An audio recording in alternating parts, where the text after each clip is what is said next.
Yeah.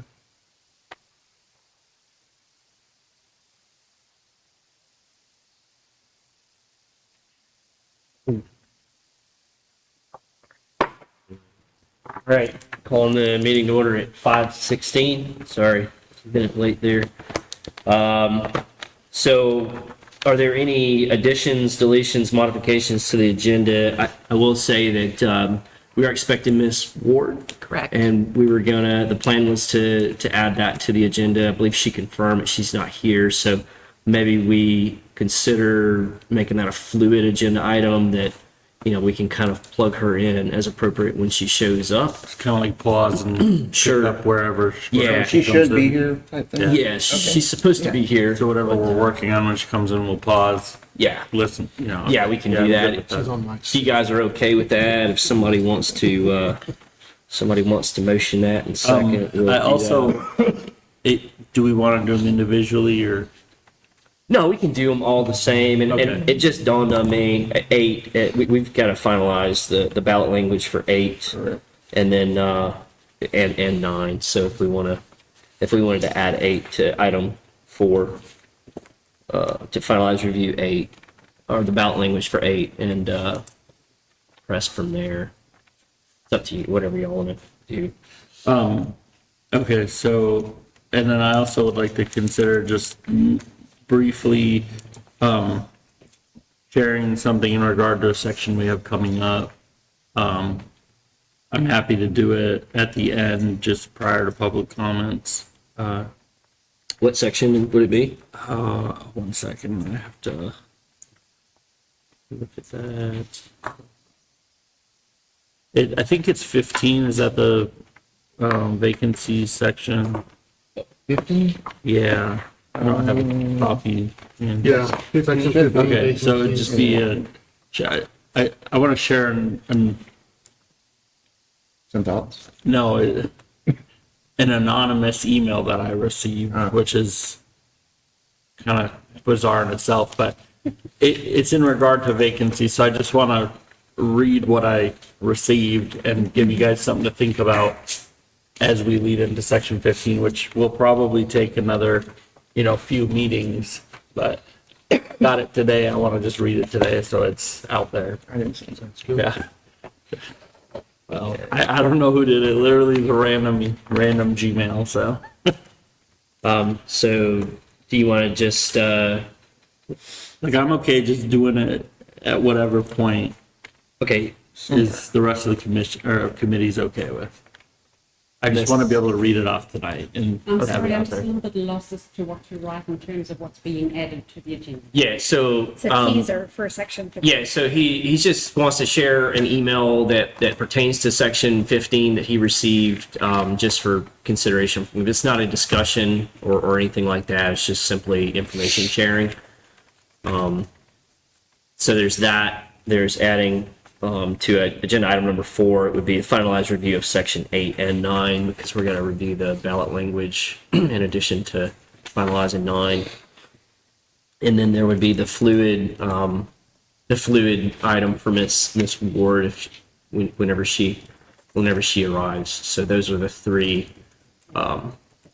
modifications as of right now.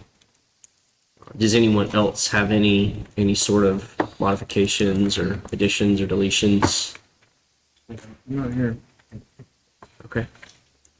You need a motion, sir? Yeah, if you want a motion for the, so I think we would just have the information sharing maybe as the new section, the new item 3.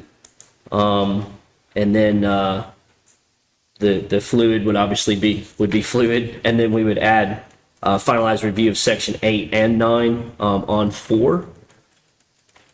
If that would, if somebody wants to make that motion, that would kind of be the plan there. I'll make a motion to go ahead and make those changes. Okay, there's a motion, is there a second? Second. There's a motion and a second, no public commentaries. Jennifer. I'm sorry. Miss Jennifer? Yes, Who was ma'am. the second? I'm really sorry. Mr. Marler was the Thank you. second. Mr. Tucker was the motion. Thank you. And if we could, just a kind of a quick administrative, if we could just make sure we're kind of sitting up, and because these mics are, we kind of have to talk up a little bit. So it'll help Miss CJ with the minutes when she goes back and reviews that. So I'll try to police myself with that as well. But Miss Jennifer, would you mind calling the roll? I don't mind at all. Mr. Tucker? Here. Mr. Marlar? Yes. Mr. Scray? Yes. Mr. Switzer? Yes. Mr. Langford? Yes. Thought you'd like that. Passes. Counted for. All right, so moving on to so there'd be the new item number 3, over to Mr. Scray for information sharing. Okay, so I forwarded this to CJ for record keeping purposes, but basically today at 3:35 I got this email. It literally says it's from anonymous and it's just a random Gmail. So yeah, I mean, some people I guess don't want to be on record knowing who said what, so that's fine with me. But I read it, I thought on it, I said to myself, I think the best way considering vacancies is a few sections away is just share it. You guys can digest it over the next, several weeks and think about the larger picture of how vacancies occur and are filled when we get to that section. So this email reads, first off, I truly hope Commissioner Judy Tinder keeps healing and getting better. Nobody doubts she cares about Lynn Haven and wants to serve the city. But this is bigger than one person. Being a commissioner is serious business. They're making decisions on budgets, contracts, growth, and city issues that affect all of us. People deserve to know the folks up there can fully follow what's going on and stay engaged in the job. We've had commissioners deal with health problems before, and we supported them. We've also had commissioners attend remotely or miss meetings because of work, military duty, or family obligations.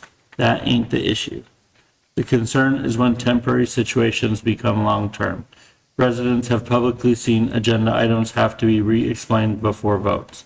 That's not gossip, that's happened in meetings. Compassion matters, but accountability matters too. Seems like this is exactly the kind of thing charter review ought to discuss before a bigger issue comes up later. That's the intent and entirety of the email. Like I said, I forwarded to CJ, so it's on public record if anybody wants to look at it. I read it again. I thought, how does this apply to the charter other than them saying? And then I went in the last hour or so and I looked through the charter and saw section 15, vacancies, looked at it, thought, yep, that's probably where it'll come up. So what's the best way to do this my thought was share what was sent to me. I don't know if citizens reach out to you guys, probably not like this, but maybe on Facebook or something, just something to digest, for section 15 is what, how vacancies get created and closed, in the city. Are they having an issue with how vacancies are filled? I'm not reading into. I read exactly what was written. Yeah. The way I understand it is they don't think that she is fit to Sir? serve because of her physical condition. But That's she- the way I understand it. I mean, She's mentally capable. but I also read in here, about they've had, so we've had other commissioners miss as well, which is true. And the part that stood out to me is that,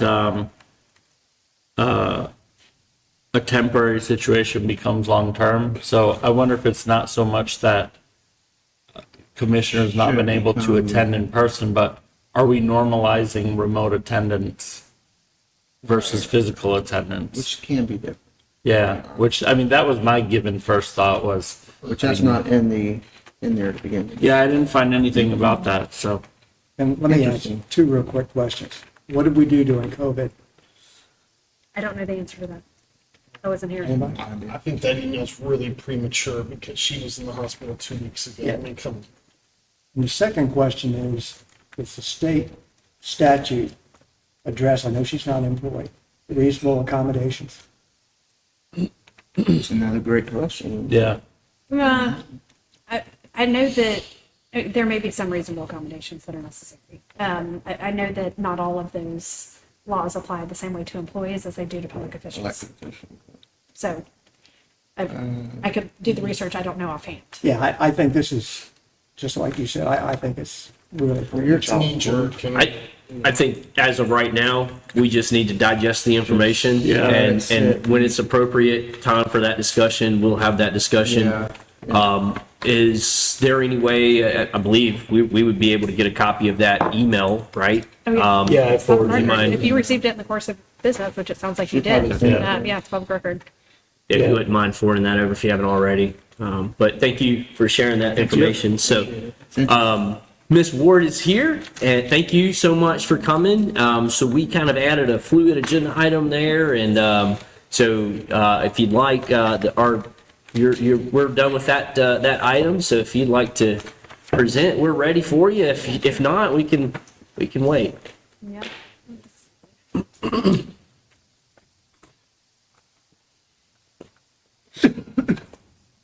Did print out just some numbers so that you guys could all have I'm gonna that. pass them across.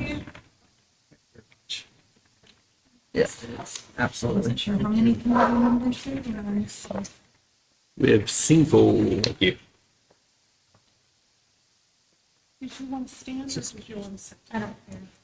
Just sit or stand. where you- Sit down. Yeah, pull up a chair. Both there. Whatever you want to do. Where you sit, Yeah, okay? okay. Here, come sit by me. On the table. Oops. If you want to be on camera, up close. If you don't, sit back here. All right. Back there behind you guys. It looks like it's still for you then. All right. So what I passed out was just a little bit of voter data that we had collected. The city of Panama City is doing the same thing. So some of the statistics that you'll see on the back is from Tallahassee that the city of Panama City had gathered. So I just put that on here just so you would have it. Because Tallahassee did move their elections back in 2000, so they moved them quite a long time ago. So they've got some good stats you can look at. But basically, I went back and looked at your voter turnout. So I've listed that here for the city elections for Lynn Haven for 2025, 23, and 21, and then 2019. And then listed the primary and general turnout so that you can kind of see the difference. There is a little bit of anomaly for 2021, and I noted that that was a special countywide referendum that the school board had put on in 2021. So that wasn't your typical city election. However, you see that it was still at 18.88% turnout for that one because it did take place in April. I put the cost down here. So I think some of you I've already spoke to, but the cost from 2025 for the one early voting site, which was Monday through Friday, 8 to 5, for the runoff, and the regular election was $31,000. So that, again, one early voting site, one election day site for the city. And then also the terms that would require extension are listed right underneath. So it would be extending the terms, I think, what, 16 months? Yeah. Yeah, we talked I about. continually come up with about a year and 6 months. Yes. So about a year and Depending a on if half. they were elected in April or May, and if Yeah. they end up in an August or a November. Yeah, so if you did push your election date to coincide with the countywide, they would move to even years versus now they're on odd years. So you are extending your terms quite a bit. So mayor and seat 1 and seat 2 would move to 2028 instead of 27, and then seat 3 and seat 4 would move from 2029 to 2030. So if you don't mind, I just had a quick question regarding the primary and general election statistics there. Yes. Are those only Lynn Haven voters? So some of those are, I can go back and kind of drill down and see what information I have. Sometimes when it's a countywide election, we didn't necessarily run reports for only Lynn Haven, and it's hard to go back and look at past information unless we archived it during that specific election. So some of that may be just Lynn Haven, but I can get you an answer if that's important to you. No, the reason I asked is I was looking at the statistics on the on your website there, and it it didn't allow me to Yeah. extrapolate just Lynn Haven. It just did it by precinct. Correct. And you might have some unincorporated Bay County mixed in with Lynn Haven. Yeah, so. you won't be able to look on our website and drill down to just Lynn Haven. Even on the municipal elections, when you go, it's gonna do the turnout for all of the cities that had elections on that timeline. However, for most of the elections, we have archived reports where we ran special reports for the city or by, by precinct, so we can kind of pull it that way. So just for numbers wise, these numbers under the primary and general elections are kind of an asterisk beside that then. Is that what I'm hearing? Yes. Okay. But the numbers obviously under the city election, that's 100% accurate numbers. Yeah, for turnout. everything except for that 2021, where that was that special countywide referendum. It just happened to, coincide with the election that we already had going on for Lynn Haven. Okay. Yeah. And then one other quick question, I'm sorry. The 31,000 for the cost, I know you mentioned that was for the early voting site and the one election day. Is that just for an election or is that for an election and a runoff? That was for both. For both? Yeah, they were about 15,000 and some change each. Okay. And I think when I looked back, you can see that I think 5 out of the last 8 elections resulted in a runoff. So more than not, Lynn Haven ends up in a runoff. And then just to confirm what you're pitching for an idea of extending terms, that's just your pitch. I mean, we could come back to you and say, yes, we're willing to switch, but on a different timeline. Right? Sure. That's just if you move to the even year timeline. Yeah, somebody has to be extended and it has yeah. to follow, Yeah. yeah, so. I think you might could shorten depending on Yeah, when it's you not- put it into it's not effect. popular. Yeah. For the rest of the committee, after, I don't want to take up Ms. Ward's time while we discuss this, but there's a handout here that I prepared 3 kind of possibilities, and I'd like to go through that with you guys. If you want to stay for that, you're welcome. We can do it after you ask more questions, or I can kind of explain to you what I've researched and came up with now. There is one correction on this, though. If you go to the second page, it's current and proposed alternate A. At the footer, it says extend appointed mayor by 2 years and 9 months. That needs to be changed to 1 year and 6 months. I miscalculated, and that was 2 years and 9 months was the term from when he was appointed to when the new election would be. So if you can just strike out 2 years and 9 months and write 1 year and 6 months. It's on the second page. What was the correction? It changed 2 years and 9 months to 1 year and 6 months. 1 year and 6 months. Yeah.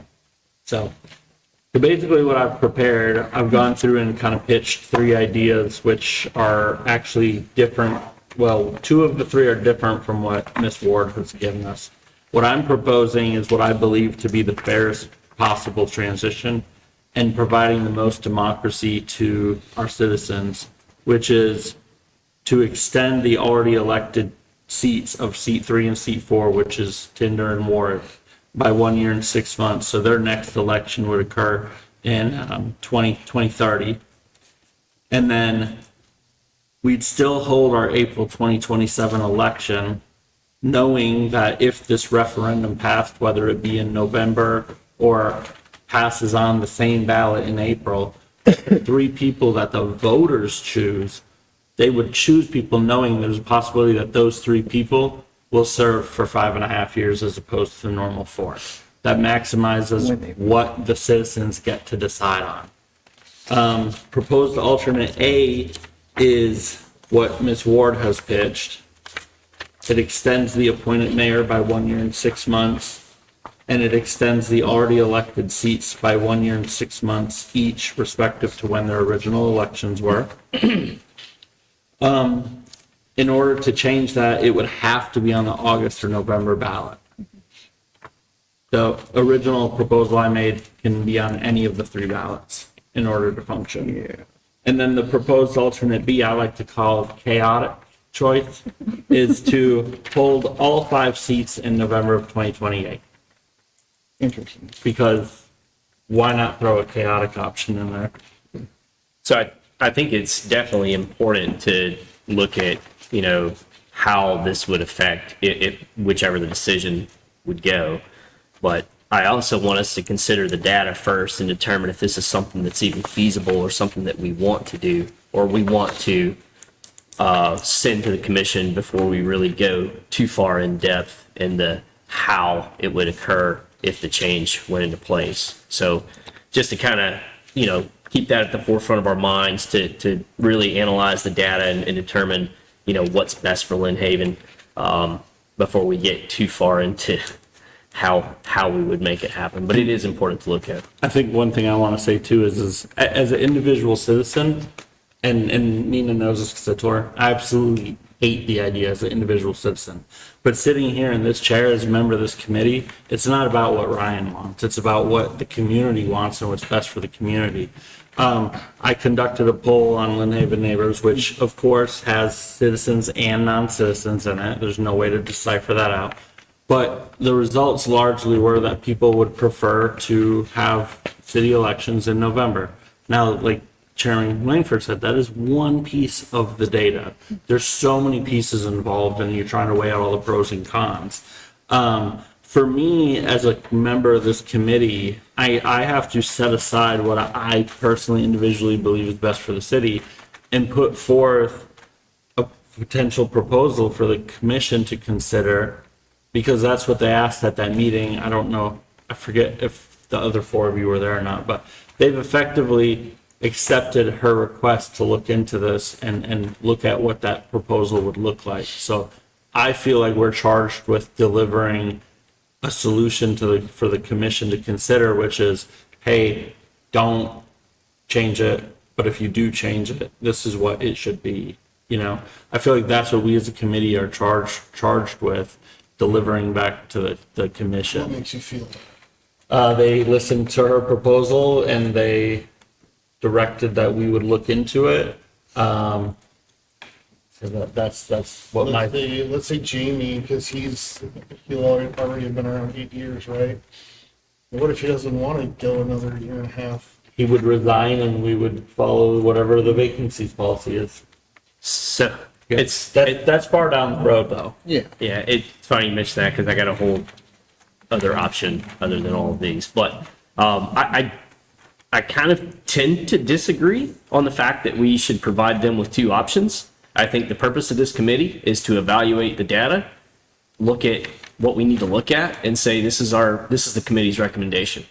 Just like any other recommendation we make to them, they can either throw it in the trash, they can amend it, they can take it as it is, or whatever.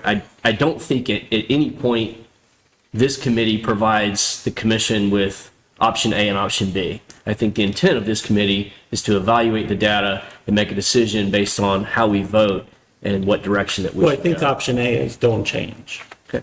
Option B is if you want to change, this is what we think is the best possibility. So that's what I meant by saying these are your two options, because there's always option A, which is don't change the charter, right? Yeah. I think option B is what we're saying is if you're wanting to pursue this and put it on the referendum, after we've done all of our research, this is what we think that looks like. We could even say, we, as a committee, we think you should not take this option, but we wanted to prepare it in case you felt differently. Because what I would not want is to deliver them, hey, we think this is a bad idea, and then they're left to do all the work if they disagree with us. Or they send it back to us and they're like, well, we disagree with you, come up with something, Well, they would also have the opportunity, just like we did with non-have forum, is to have a joint workshop. I mean, Yeah, that's true. we could offer them, hey, we don't think this needs to change. Yeah, we just. And they say, well, actually, we think it does, and we want to have a joint workshop to discuss what it is, what led you all to that decision, right? Right. So there are other options, but I mean, I'm open to whatever everybody else thinks. My stance on it is that we will vote on it and we'll provide them with a direction or a recommendation rather, and it's up to them as to how they go with that. I don't know how everybody else feels about it. So I said I'd talk to Panama City's charter with you, and when I talked to them, I got their minutes, and I talked to the clerk again today, and they decided, as you said, that they're going to go to the even years. They don't have term limits. Correct. And they voted not to have term limits. And they're going to vote on the mayor as a 2-year term. So the only difference we have is, of course, we have term limits for the 2 8 years plus inclusive of any part terms that are in there. So that's, It's 2 consecutive terms, inclusive of any partial term. So in reality, it comes down to, it could be anywhere from 10, max 10 to 12 years, Right. depending on if you were appointed a partial and if your second term was, in this case, for example, with Jamie's seat, it could be a maximum of 11 and a half years for him, because if we were to go forward and extend his term and he chose to fulfill that term, it would end up being about 11 and a half years that consecutive that he will have served. the only thing that Wait, concerned sorry, me no, from 9 and a half, Yeah, 9 and I a was gonna half. say something. from Panama City, and I'm going to go to Amy on this Yeah. one. Panama City attorney said, you can do this, but if you want to change the election cycle again, you can do it by ordinance and just keep changing it. So they could go back to odd years. Yes. Now, we have term limits, which should conflict with that. Well, it actually says in our charter when we do our elections, it's not just an ordinance. If you go look at Well, section 31, it states would what think you it's- choose and when we It's in do. the chart, but Yeah. I'm just Yeah. talking what would You happen. can't with like that. changes. It is in your charter, but state law also allows actually this particular Overrides. change to be made by ordinance without a referendum, Overrides it. even though it's in your charter. So an ordinance is technically correct without the voters. Just to Wait. change the date, just to correct. change the election dates. You can And do that one- without. One last thing, and then we'll shut up. Sam brought up at the meeting, I don't think, and I'm almost going to quote him, I don't think we should be giving ourselves an additional 15 months. And that's why he passed it back to this committee. So he did my understand that. favorite Pontius Pilate thing. Which is why when I looked at this, for example, and I know we'll get into this more later, but when I looked at the possibilities, that's why I wanted, if we end up pushing something forward, the only way I could support it as a committee member is if it gave the most opportunity to the citizens to choose the maximum number of people representing them in this process of changing. I wouldn't be able to feel comfortable as a committee member if we said, hey, we're going to extend, 4 or 5 people's terms, in particular when the people didn't even choose one of those people, the fellow. Members did.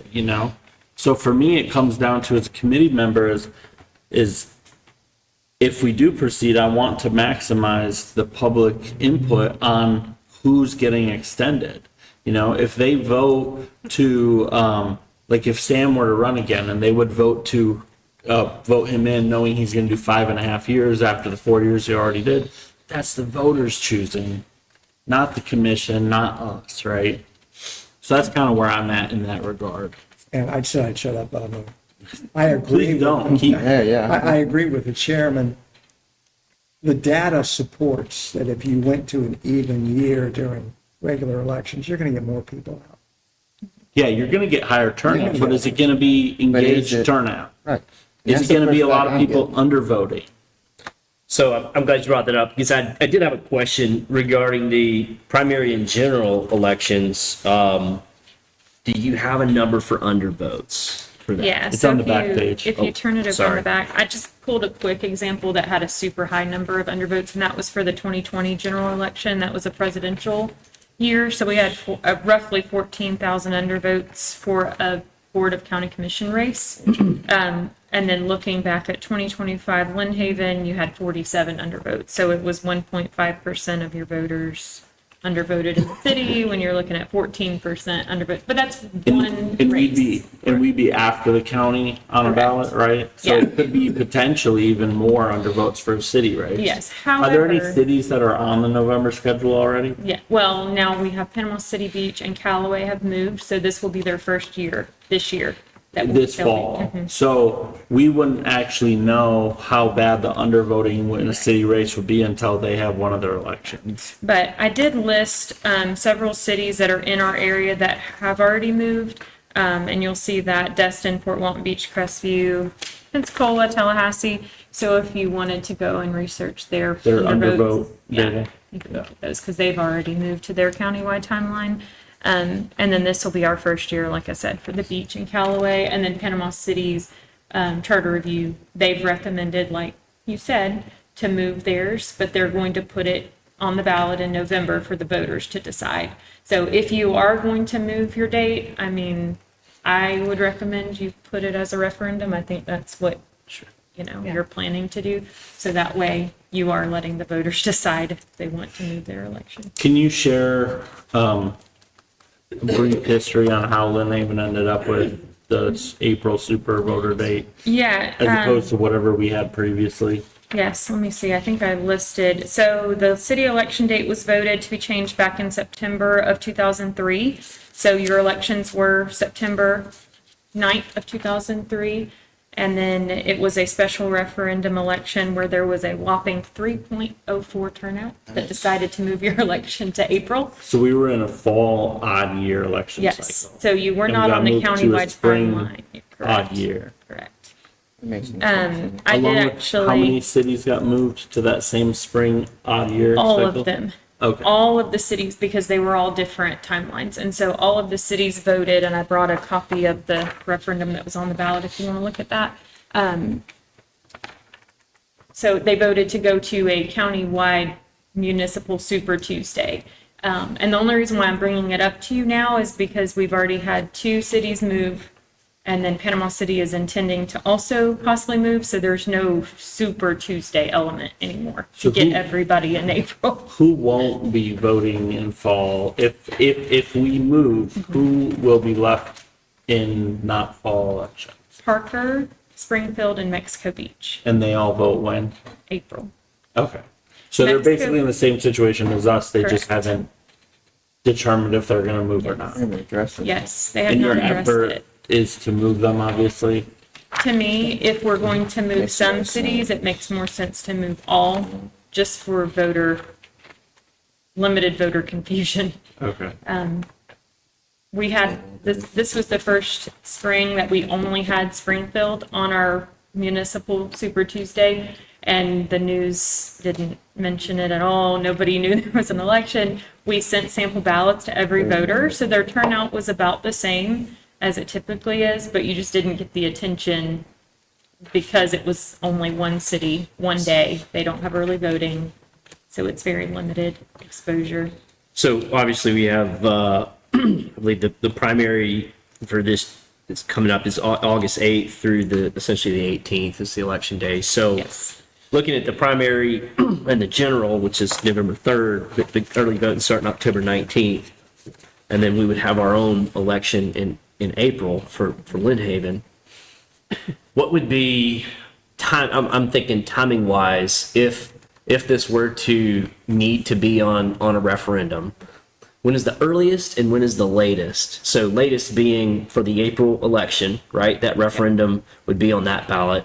If I could get like that drop dead date really for when you would need to hear from the commission that we're going to put that on there. And then Yes. the earliest, and I guess it would be the middle date then for the general as well. So to get something on your April ballot, it would be the February qualifying. I don't have the dates in front of me. Their first meeting in February would be the drop dead date. Yes, Okay. so it goes by It's the candidate Friday. qualifying. It's the Friday following their Tuesday meeting.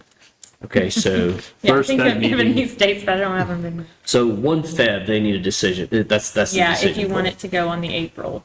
And then June 12th would be the deadline to get something on the August ballot, which The that's not first meeting happening. would be 9 Feb No way. officially. Yeah, so there's no way that one. But to that's- get it on the November ballot, it would be the week of August 20th, right after the primary. We start coding the ballot for the general. And if we do the referendum, Amy, they have to have a first reading, a second reading with a vote, and then public commentary and all that good stuff. They don't have to. I feel like for transparency, it gives the public some reassurance about this is what they are proposing, this is how they are proposing to change the charter, and this is the ballot language that will implement that charter change if approved. You don't have to do it that way. You could just go ahead, do the ballot language first, and the ordinance can follow, either when it's approved or at any time in the interim. I don't feel like it's as transparent, because everybody might be like, yes, gung ho, let's put it on the agenda, on the ballot, and then they see the charter change and they feel like the rug has been pulled out from under them, or it does more or less than what they were expecting. So just for transparency and to avoid that disconnect, Yeah, I I like think to have in the the- ordinance done before the ballot language, but it's not required by law. In the environment, watching these folks now, they want as much transparency because they feel like they've just come out of a small hole. Yeah, you can't over-inform at this Yeah, point. And right now, they're trying to be extremely transparent, so I think that probably be the way they would go, just my opinion. No, that's a good point. I think those 3 dates that you provided, instead of us calling that a decision point, that's really a transmittal point that they need to inform your office of that. Yeah, I So, mean, our date would be obviously earlier than that. absolutely, We need- especially if we're going to do a first reading, second reading, yeah, all that. So but thank you for those dates. And like for the November ballot, I feel like our date is like probably our second July meeting at the absolute latest.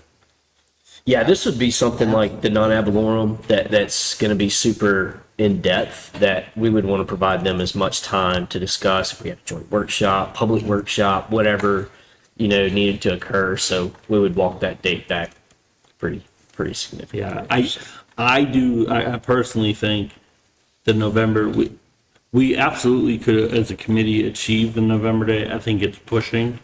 I think the April date is 100% realistic. That's more than enough time for us to work through this issue, even if we went at the same pace as the non-ad valorem. I don't feel pressure to push for the November date based on what I've pitched. It can be on any ballot and the voters will have the same outcome of knowing we're picking 3 people, knowing that if this question passed, they would serve 5.5 years as opposed to 4 years. So I think the reason I asked the question is this is covered in section 31 primarily, right? And we're on section Well, 8/9. Yeah, we'd have to bring 31 it and forward. 11. And that's And 11. and 11. And 11. Yeah. But the meat and potatoes are in 31, right? Actually, I think 11 is where you set your term limits, and the election shall be in the odd years, is what 11 says. Yeah, So 31 is really just, I felt like it was repetitive of what is in 11. And I was actually going to ask you, can we condense Can you 31 rearrange down that? to So we can- 11? It confused and me get too rid in of the public 31? meeting because that article is called elections, Yeah. but the meat of what you're talking about here is actually in section 9 regarding how commissioners get elected. Yeah, because my thought was take what's important out of 31 and move it to 11. You absolutely Because can. why have things in 2 spots? I think just Miss Ward, out of respect for your time, if anyone else has any questions for Miss Ward regarding the data or follow-on questions that she's provided, is there anything else that you would like to go over? Yeah, I did want to speak to the runoffs. Yeah, I because was how gonna it's ask you to written. speak to I know that we too. talked about this, and what Panama City has done or is proposing makes sense. Because if you're going based on voter turnout, and that's what your goal is to increase voter turnout, you really don't want to have your vote ever decided in a primary. So what Panama City is doing is if there's more than 2 candidates, they have a primary in August. And then the top 2 go and get decided in November. If there's only 2 candidates, it bypasses the August and goes straight to the general election in November so that the winner is always chosen in November. Yeah. So that's how they rewrote their runoff.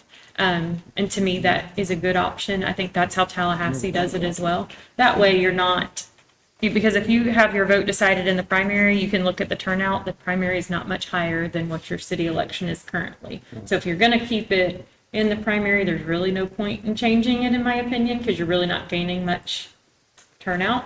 But if you're really looking to get the higher turnout, then look at, moving that runoff language and changing it. So if I understand you correctly, you could have 2 candidates vote in a primary.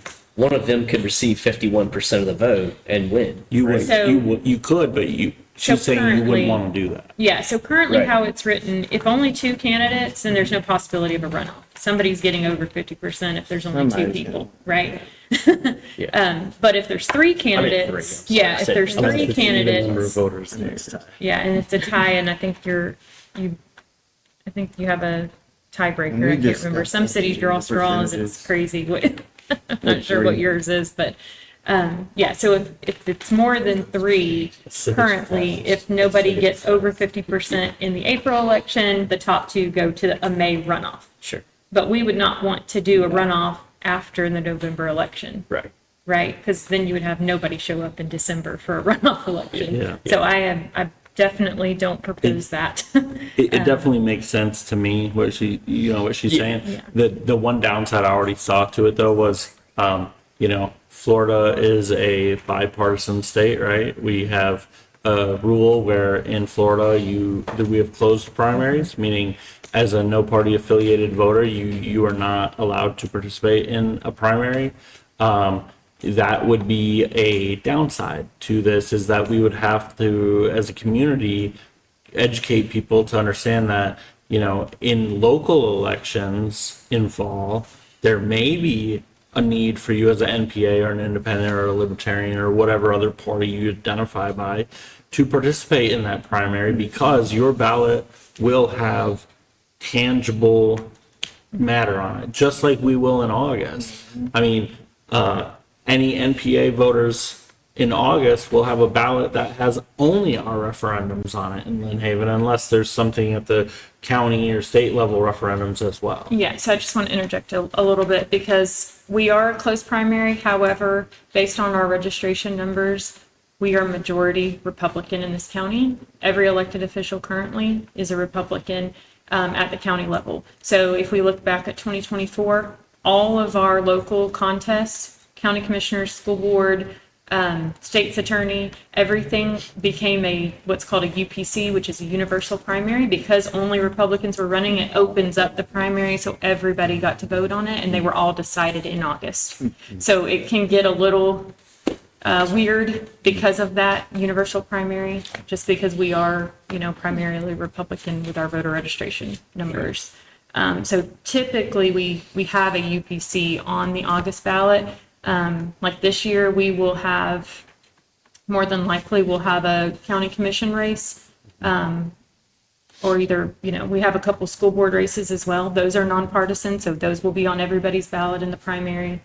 And then we'll have, Republican and Democrat primaries as well. But typically in Bay County, everybody will have something on a primary ballot, even if you're no party affiliation. Thank you. Any of the other cities that you said are voting in April, are they looking at changing? So currently Callaway, Panama City Beach have moved to November. They do not have a runoff. So theirs was kind of cut and dry. They just go straight to November. No matter how many candidates they have winner take all. They don't do ward specific voting. They just winner take all. It's all at large. Panama City is going to have the referendum, but no other cities are looking at it that I'm aware of. I know Mexico Beach has asked in the past, but they have an election every single year and a runoff every single year. So theirs is interesting. Jeez. Are there any other questions for Ms. Ward? How often do ties happen? How often do ties I have happen? not seen one. I've been in the office for 16 years and I've never seen a tie. So. Very, There's very a movie rare. about it called Swing Vote. Watch that. Well, I know when I first started, a mayor won by 4 votes. Yeah. So we don't, Yeah. that's the closest. We I've had seen. a school board race that was 1 vote different and we did a recount and it didn't change. Okay. I have a question. Yes. I like the ends of this because it does increase voter turnout, not engagement, which I know Ryan and I really wish the community was better at. Do you, before other cities moved their dates and when the elections happened, do you know of any other efforts that were put in to increase voter turnout and engagement? The only thing that I would suggest is what Lynn Haven already does. Lynn Haven has early voting. Some cities don't. So, I mean, that would increase voter turnout in my opinion. And then sending every voter a sample ballot, which I don't want to say forced, but in my contract when I came in, I moved for all the cities to at least send a sample ballot instead of the law just requires that we either send the sample ballot or publish it in the newspaper. And to me, nobody's looking at the newspaper. So that's the two main things that I think, that just voter education. And then also just working with the cities, which Lynn Haven is always really good about, putting signage, advertising it in your newsletters, water bills, social media, things like that, to me help, but You're never gonna get 100% turnout. I mean, Yeah, but that's Some of embarrassing, the- some of these numbers. Yeah, I mean, some of the, if you go look around the country, some of the highest turnout for municipal elections, I mean, there's some cities that have up in the 90%, but they're very small communities. The larger cities, like when you get up to our size and even larger, I mean, you'd be happy with 70%. I mean, I'd be happy with 40%. I just said You know? 30. I mean, Yeah. age also has some, something to do with it because the older population are the ones that turn out. If we look at by age range, the 60 plus age range, we're looking at 80% voter turnout, 85% turnout. But then you have to average in your, 18 to 35 range and it kind of But brings it. I mean, I analyzed Yeah. our last election data pretty heavily. And I mean, for me, what was telling was in the May runoff, I was more older number of voter in the May than the April. In the April runoff, it was so bad that at 34 years old at the time, I was like the 135th youngest voter. I mean, like at 34, the number of voters under 20 was less than a dozen, I believe. Yeah. And then in the runoff, it was a little bit better. There was a little bit more younger turnout, and I think that was because more active effort was made to get them to turn out. The youngest voter was Chairman Langford's daughter. That was her first ever vote. Is she? And there was She was 18. there was maybe 25 voters in like the 18 and 19 range. We have more than 20. I mean, what was Mosley's graduating class this year?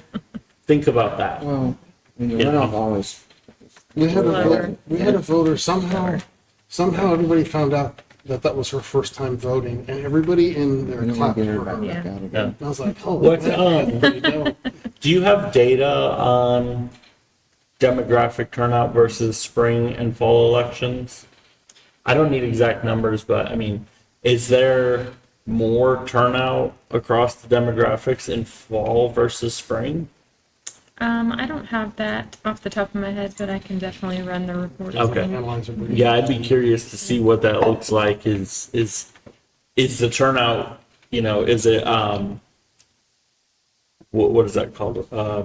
Where everybody kind of roughly turns out the same. It's just every category increases the same amount, or is it skewed where younger voters are turning out in more abundance in fall? We can look at that. Does anybody have any other questions for Ms. Ward? I appreciate your time. Thank you so much for coming and talking to us.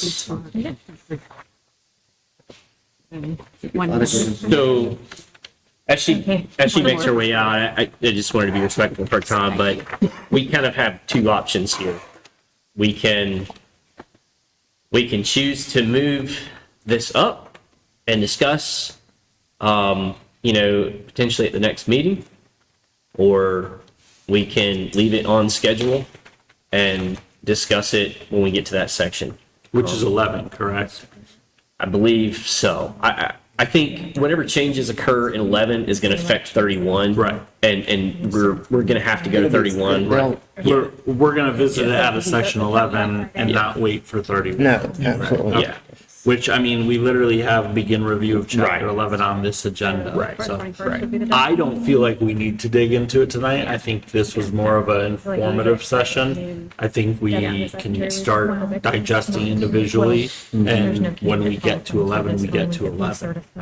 Since we're not pushing for an August. Yeah, Yeah. And I just wanted to bring it up just for us to kind of discuss and think through that. I think that's the way we need to be doing But these if things. I agree. I mean, we're at a deliberate, approach, taking a deliberate, methodical approach. I respect the charter in its entirety to a high level, so I want to make sure we maintain that methodical approach, but I don't want to jump. Yeah, I don't think just following the organic path for this topic, I think that leads to most likely it ends up on that April ballot if it ends up on the ballot at all. Okay. And I think that's perfectly fine for our community because, you know, that's a viable ballot to have a referendum on. And I would imagine that we will have additional things for that ballot as well. Yeah. Thank you. Thank you so Thank much. you so much. Appreciate it. All right, so back to the agenda there. So we finished up the info sharing from Mr. Scray. We finished up with Ms. Ward. So I guess we'll move on to the new agenda item. We'll call it 5, which would be approval of minutes. Does anyone want to make a motion to approve the minutes? Moved. Motion by Mr. Scray, a second by Mr. Marler. There's no public commentary. Miss Jennifer, would you mind calling the roll? Mr. Scray, Yes. Mr. Marler, Yes. Mr. Tucker, Yes. Mr. Switzer, Yes. Mr. Langford. Yes. Motion passes. So, before we get into the next finalized, I'm sorry? Moving 8 before 9.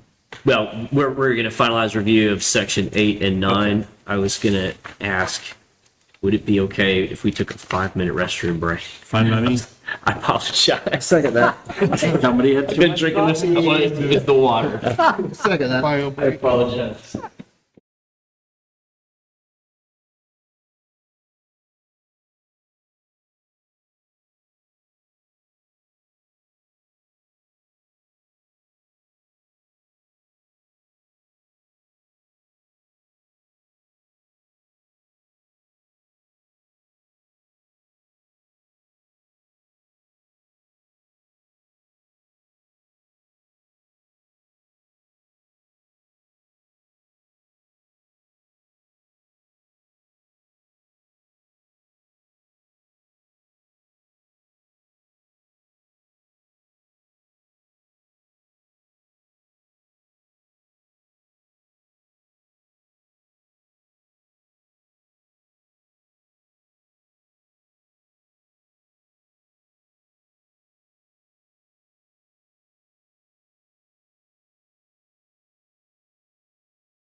Lynn ain't in their county, so you gotta call the county. It's a shame. I drove over to the guy's house and the grass is literally, weeds are 6 feet high at the roof Yeah. level. I don't know how it It's a gets in. snake. How large of a lot is it? First thing. How large of a lot?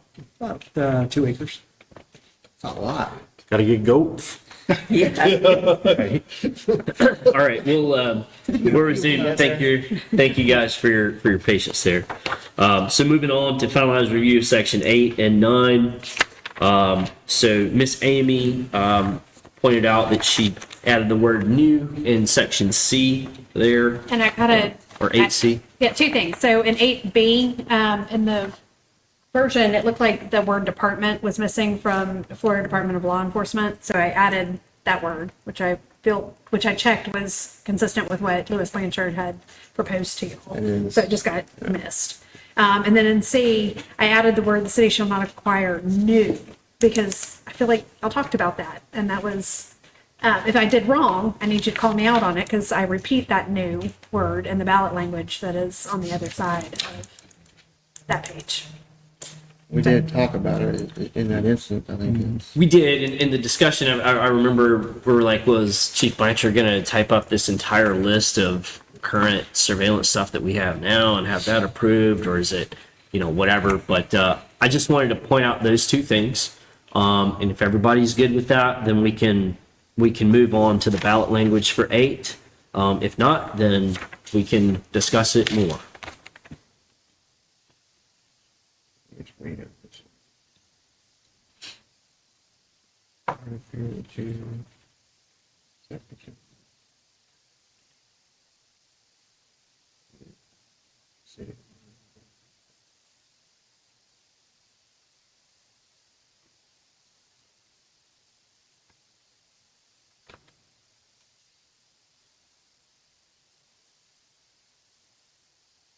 Well, I think the word new doesn't need to be in there because we added the sentence about replacing existing resources due to them not being serviceable. I think that was the trade-off. Oh, I didn't put that in there. I didn't see it.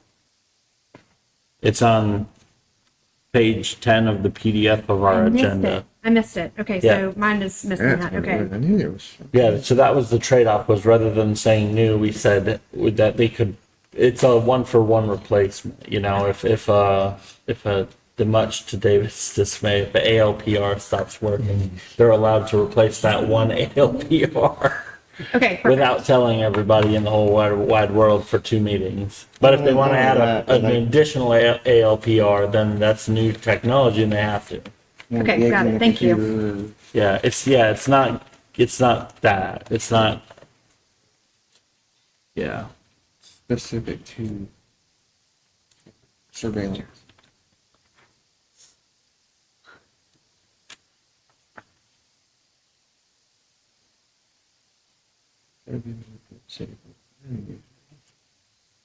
Take that out of there too. What word? New is also in the ballot language. You may Yeah. want to keep it there because I don't get into all of the replacement stuff, but if we change the ballot language to get Just into the throw it there replacement also. statement. Again, we've got the 75 word Yeah. limitation, so I think you need to leave it there. About- Were you maxed out already? no, we're at 62, so we have some wiggle room. Yeah. I just missed that. So keep it there, you said? Well, first sign off on the language of 8, and then we'll move to ballot language.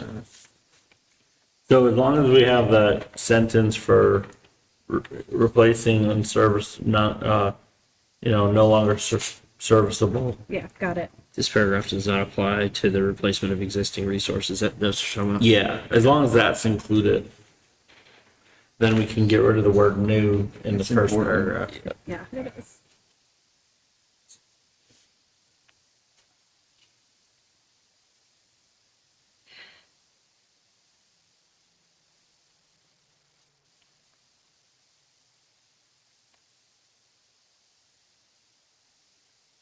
So I think probably where we're at is we're okay with adding the word department in section B or paragraph B, so 8B in front of law enforcement. Do you see that there, Miss CJ? Actually, I don't know if you have the soft copy of what Miss Amy has. Right now it just says Department of Law Enforcement. or it says Florida of law enforcement. Oh, yeah, the printed copy has the word, but the digital one doesn't. Yeah. Is the, In 8C, can we add in that list, monitor, track, collect, analyze, or retain, can we add share in there? up to y'all. Your policy. Where's it at? What you, explain further your For purposes of desire. this section, surveillance technology is broadly defined to include tools that monitor, track, collect, analyze, or retain information regarding members of the public. I want to just So, add share. do you want share in the charter amendment or the ballot language? Because I tracked exactly your both. charter language. Do you have a device in mind that can share but can't do these other things? That was exactly my question. No, I just want it covered. So, to that point though, is that you're talking about something that's even a computer with some ballot surveillance that can't share? I mean, a computer would already be covered. If they want to buy more computers to do surveillance with, they would have to put public notice saying, hey, we're buying more computers that are going to support our surveillance processes. Specifically for surveillance. Just attached to the surveillance process at all. Yeah, I don't see what share would add to this, but Well, you can't really. I do. Because Monitor, track, because collect, the analyze, city right now is sharing retain, or share. my information with 1,500 other agencies. But they're doing that with technology that's already covered by this definition. Right. That's what I'm saying. They're doing that with computers, David, and computers are already covered. So that's why I asked, not to the devil's advocate, but what device do you feel exists or could exist that could share something without doing any of these other things? I mean, to Well, me, what's collecting computers and not tracking? You know, you could. analyze or retain cover computers.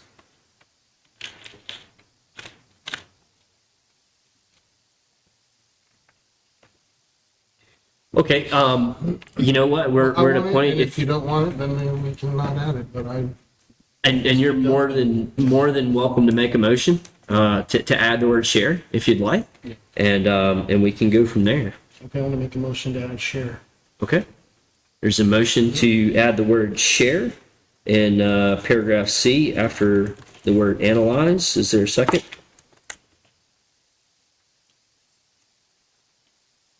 There's no second heard. Motion fails. Thank you. Are there any other discussions regarding what's in the agenda packet? So we discussed the addition of adding the word department. Can we agree that that was clerical? That was a clerical error in nature and not a substantive error, or do we need to? Do you all want to make a motion to add the word department? No, I consider it a scribe's error. Okay. And then, so Miss Amy, it sounds like we kind of want to stick to what's in the agenda packet there with the addition of the word department Okay, yeah, that's fine. in there. My form does look a little bit different because it's got to be in legislative format. Thank you So- for pointing that out. I forgot to mention that. So the meat and potatoes of section 8 is done. We can move on to the discussion of the ballot language. Does anyone have, so Miss Amy's provided two options here for ballot language associated with section 8. If you guys want to take a second and read over that, and we'll discuss it.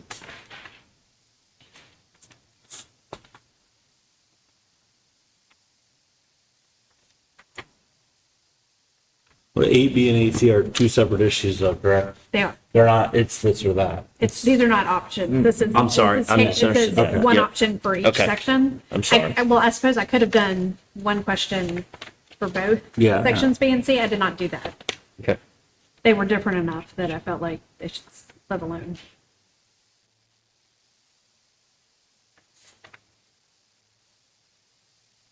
I think 8B is missing a word. So should the charter be amended to require that the city ensure the city police department are aligned? Or it could be is. Is. Like, but what is aligned? Policies, procedures, behaviors? State law. I feel like we're, Oh, policies and practices is what your charter amendment speaks to. so should we say that in there? I mean, we have the word count to do it. So that ensure the city police department policies and practices are aligned with state law and recognized best practices. Isn't it in there? Oh, It best says practices best in there, practice. not the word policies and practices.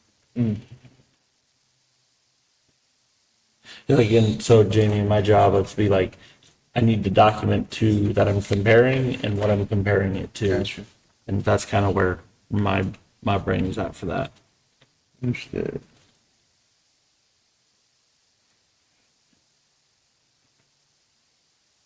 And so 8C, we'd strike the word new. Well, it's up to you. I would like to strike it because it wouldn't match. Then we need, no, it doesn't speak to replacement at all, so we might need to place that back.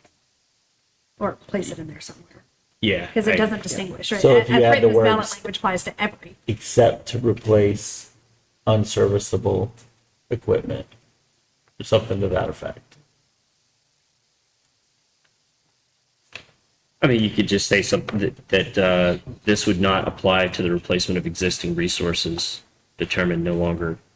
That's more serviceable. words than I think we have available. Oh. I think Well, we're 1, limited 2, to 3, 4, about 5. 13.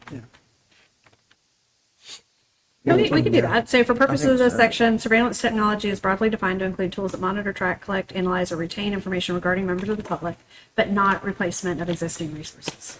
Okay. That will work. Six, Yeah. 2, 6, 5, 3, 4, 5, 6, 7. So yeah, that works. In common terms, it makes sense to me. So are there any suggested changes to 8B and 8C, or on the ballot language for 8B and 8C that we've not already heard? No, Okay. It doesn't apply.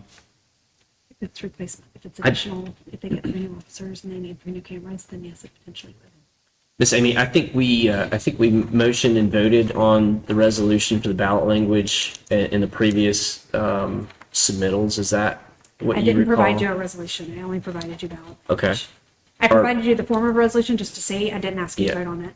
And I think if I remember right, some of the last submittals, it was kind of the same process. Once we I think we voted on the language, and then you packaged it up in a resolution and sent it towards the committee. Yeah, or, I think the we concurred commission. that we don't need to see the specific Yeah. resolution as long as it's including the ballot language and the changes. Right. So with that, does anyone want to make a motion to finalize or to approve the ballot language as we've discussed tonight and authorize that for transmission to the commission once it's time? I'll make a motion. Second. Okay, so a motion by Mr. Switzer, a second by Mr. Scray. There's no public commentary. Ms. Jennifer, will you call the roll? Mr. Switzer, Yes. Mr. Scray, Yes. Mr. Tucker, Yes. Mr. Marlar, Yes. Mr. Lang. Yes. Motion passes. So we're good on the ballot language. Do we need to go back and formally close out section 8 with a motion or a vote? I think we're I think you're I think good. we're good on that. I think you're Okay. good. All right, so that completes section 8 with both the ballot language and the charter there. So moving on to section 9. So we left off in section 9, and we discussed that there were a couple things, and you guys correct me if I'm wrong, but the intent was to go at least every 5 years on the charter review. I was speaking with Miss Amy a little bit beforehand, and I couldn't remember. I know that we discussed about the committee that actually does the charter review.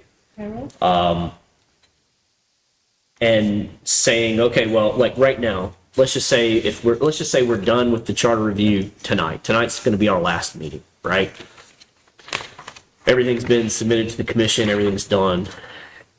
is this committee still in effect? Or I kind of want us to talk through, like for instance, the previous charter review committee, right? They reviewed the charter. The commission wanted the charter to be reviewed for the city clerk position, right? They appointed all new committee members to do that, for whatever reason.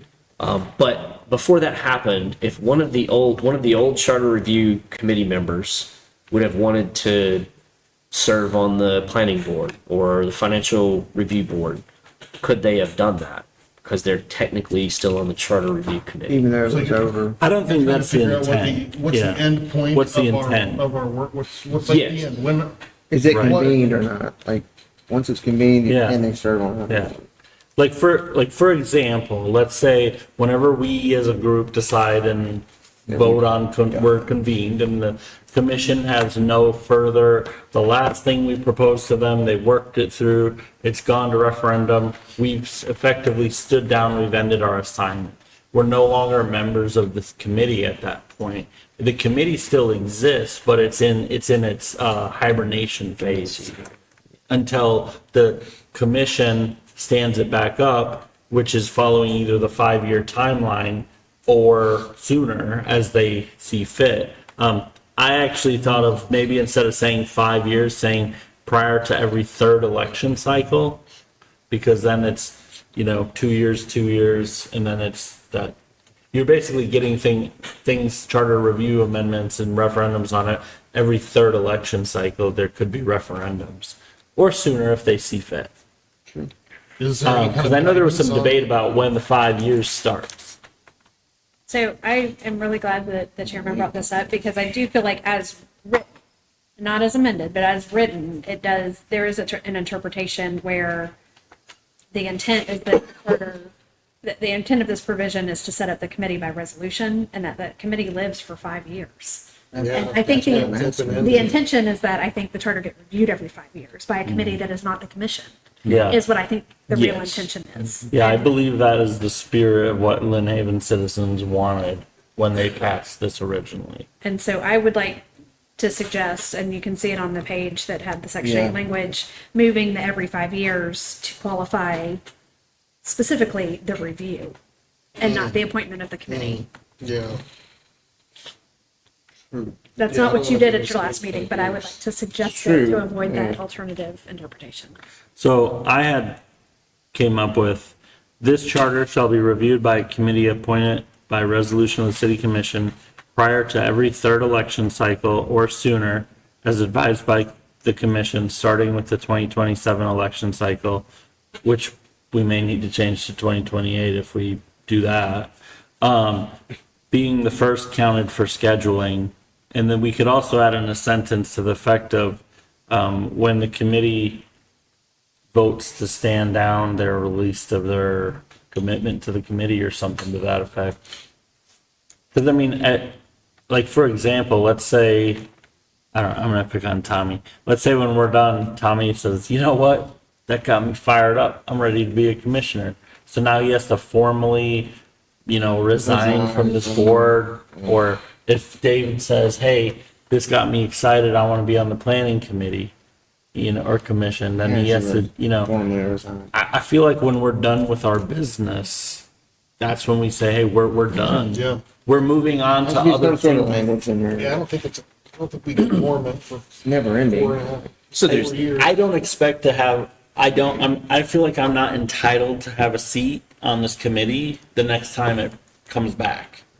I agree. Yeah, so two things. I know where you're going with the every third election cycle. I'm more partial to the every 5 years, and then we could debate, when the 5-year clock starts and stops and all that, but. or we could even state when it starts. Yeah, exactly. Even better, right? But the whole resolution, the committee could be appointed by resolution. The resolution could state that this committee will be dissolved upon completion of the charter review.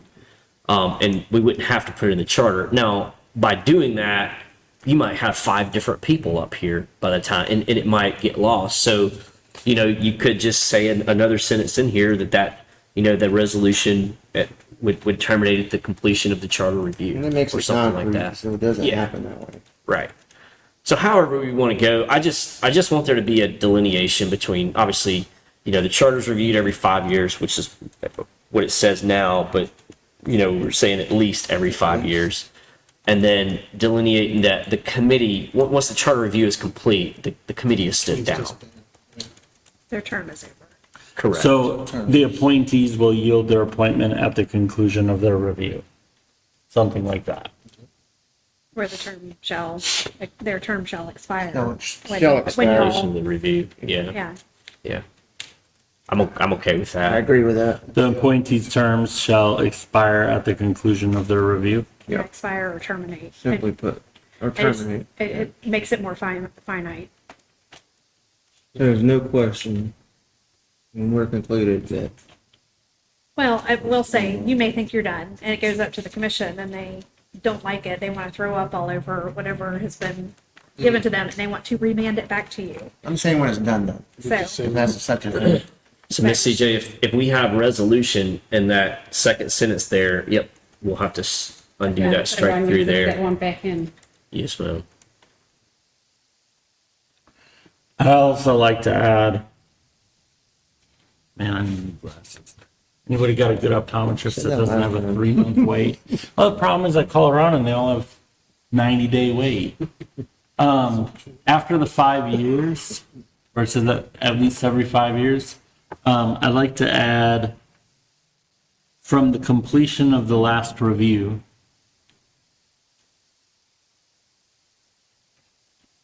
can we make it a whole new sentence so that we've got the review and the appointment not running on the same schedule? I'm not literary locked on that. Or sooner as advised by commission. Got it. And if you want to literary that, I'm fine with it. The intent is that the charter will be reviewed at least every 5 years. The commission will appoint a committee to do it, and the committee appointees will terminate their seats at the end of the review. Let's do 3 sentences then to hit those 3 A points. low and a park from you. So What? a low and a park. Look it up. Hit the Google. Hit the Google. I haven't read Shakespeare in a long time, David. I feel like that's where I would find those words. Here's what. Take at I least am every 5 going to years. Google that. Harp is not a musical instrument. At least every 5 years, the charter shall review by a committee appointed by resolution.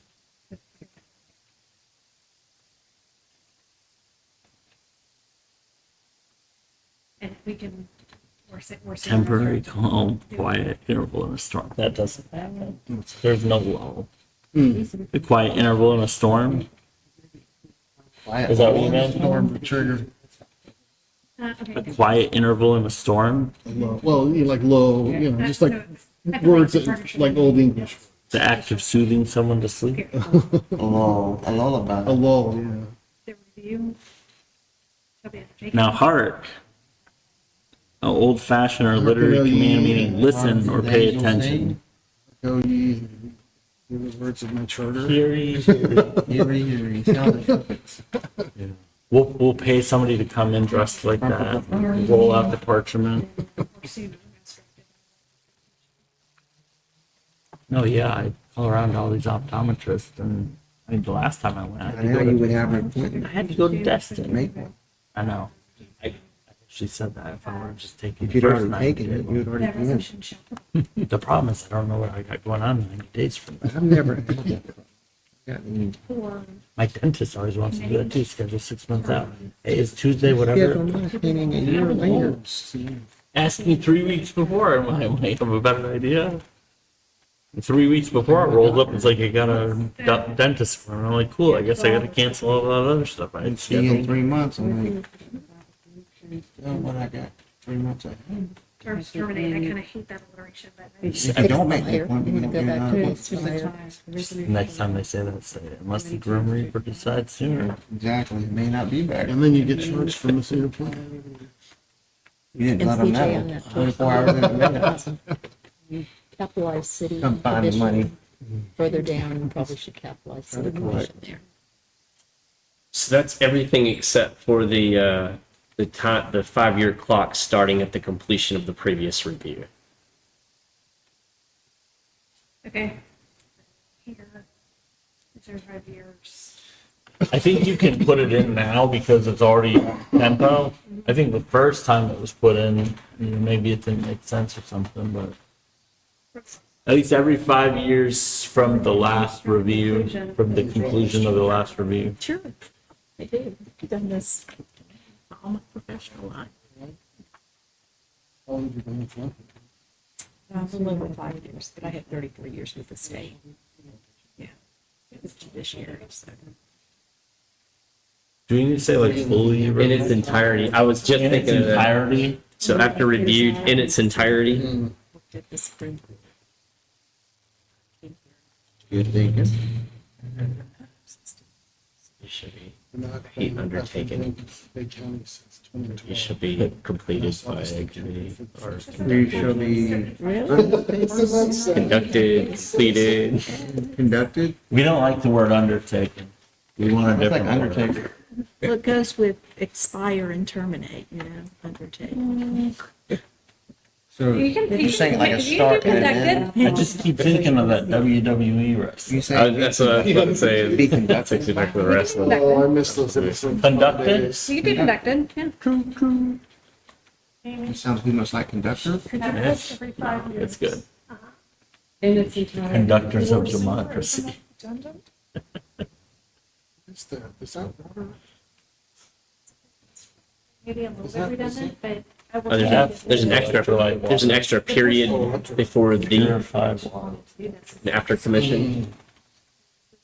It doesn't matter. Third sentence down. It's that's is to the ensure water. that these 5 years. I think. But I'll fill it up, put it in the fridge. What are you looking at, Corey? Appointed by resolution of the city commission, there's 2 periods there after commission. And yeah. Yep, right there. Yeah. And it takes, when you put it Bold, Strike that underline, Perfect. Go ahead. larger Strike it font. once again. Let's do it all the different ways. I think there's 3 spaces. Stack it up, Lauren. It's warm now because I pulled it up before I left and my house doesn't get cold water in the summer. Water line's too shallow. Probably need to backspace that too. Where the extra period was. There's that extra space and, yeah, to the right there. There. I think there's 1 extra Yeah. space there. Looks like That's there's- just because of the, Oh. Ah, the amendments that are hidden. Gotcha. The alignment, yeah.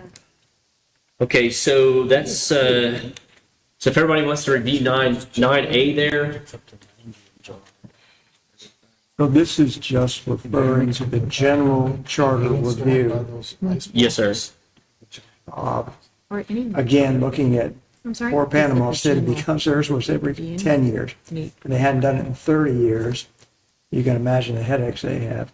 That being said, they added a part of the charter review for, in case, where it says, for instance, as needed or sooner as directed by the commission. So you've got changes in state statute that affect our charter. What do we do? So if there is changes to state law that are inconsistent with what is in your charter is, that charter section, the piece of it that is inconsistent with state law is essentially unenforceable. And it's Until you no fix longer it. of any force and effect. Just because it exists on paper, it doesn't matter. So if it's still 4 years until it's. But not the whole section, just what conflicts. Just what conflicts. Yeah. So if it doesn't get amended for 4 years, you're okay. If the charter, the fact that it's inconsistent, you can't rely on it. The state law will always trump it. Just makes their jobs harder. So would the commission then, when it says sooner, could the commission put a committee together to address? Absolutely, they could. They can right now. I mean, I don't even think they need to, right? They could say, hey, we want staff to go through and take all the state law corrections. And, I mean, they don't need a committee. They could do it themselves. That is absolutely not the way the Or charter is or they written. could stand up the committee 3 years. Not the way the charter is written, because they want it to be, they want the review to be conducted by someone other than the commission. Correct. So, Oh, gotcha. Understood. Yes, they have that authority. Yeah. They're delegating it here Yeah. to someone else. which, hey, good opportunity for people to get involved. And you want to Good luck. editors note. It goes away. If nobody else wants to, we might be back here in 5 You can get years. rid of it, or, I mean, Communicate will do whatever they do, you might be and right. sometimes it's real stupid. The reason I brought that up, Keep you it, probably we'll saw add to that it, DeSantos has that. you can delete it. It's calling for a special I'll delete election. it from the version I give to the. For ad valorem. So you can Yeah. delete it if Get you rid of like. it. Yeah, That's going to throw a monkey wrench in everybody's budget. Yeah. It's going to be assessment city if it passes. Miss CJ, would you we're gonna mind, get a lot of 7-item required statements, Markups already? assuming. it Ma'am. passes. Do you want to see all the markups? just not necessarily, just so we can see 9 and 9. Yes, perfect, right there. I don't know what this means, no. All right, so if we could just kind of review what's on the screen for 9 and 9A.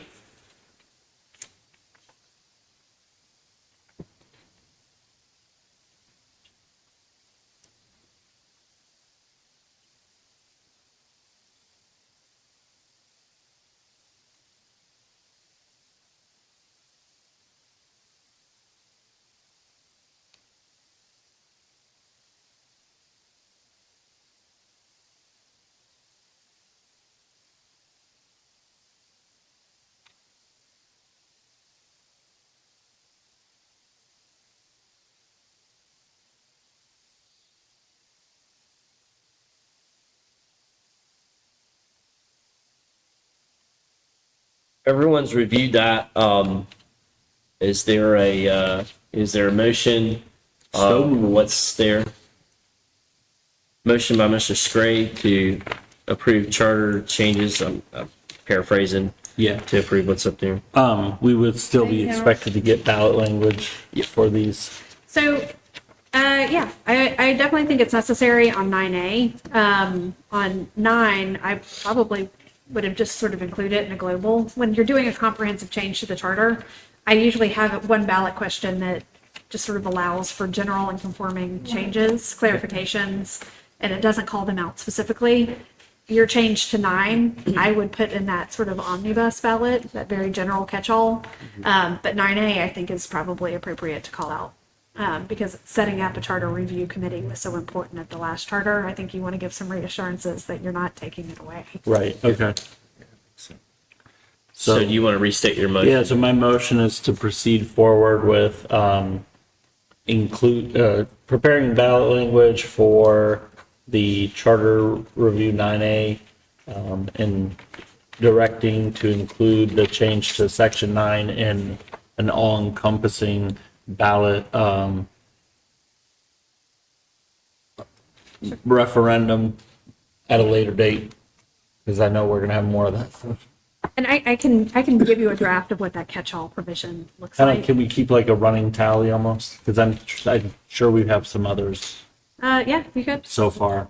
Can you please repeat that motion? Yeah, I was gonna say, My motion is to proceed with our changes to section 9, allocating that the change to section 9 You specific. just changed it. What? You just changed it. Earlier on, you said to proceed with preparing the ballot language for 9A and approve changes to section 9 in its entirety for. make a motion to approve such language. I don't remember what I said the first time. Can you say that again? To proceed with preparing the ballot language for 9A and approve changes to section 9 in its entirety for, and that's as far as I got. A later referendum. Okay. Is that, all right? Is that, There's a see some, She was tricking me. there's a motion by Mr. Scray. Is there a second? I'm just gonna second it. Second by Mr. Marler. You got to pass it to read what's in it. Poor Miss CJ. She's gonna have to replay that again. There's no public commentary. Miss Jennifer, will you call the roll? Mr. Scray, Yes. Mr. Marler, Yes. Mr. Switzer, Yes. Mr. Tucker, Yes. Mr. Lynn. Yes. Motion passes. Is it okay? We have another 2-minute restroom break. I suppose. You're getting old, Corey. You know, they got pills for that. Yes, you got.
I'm taking notes. I'm drinking anyway. PSA's check. No, drink way too much water today.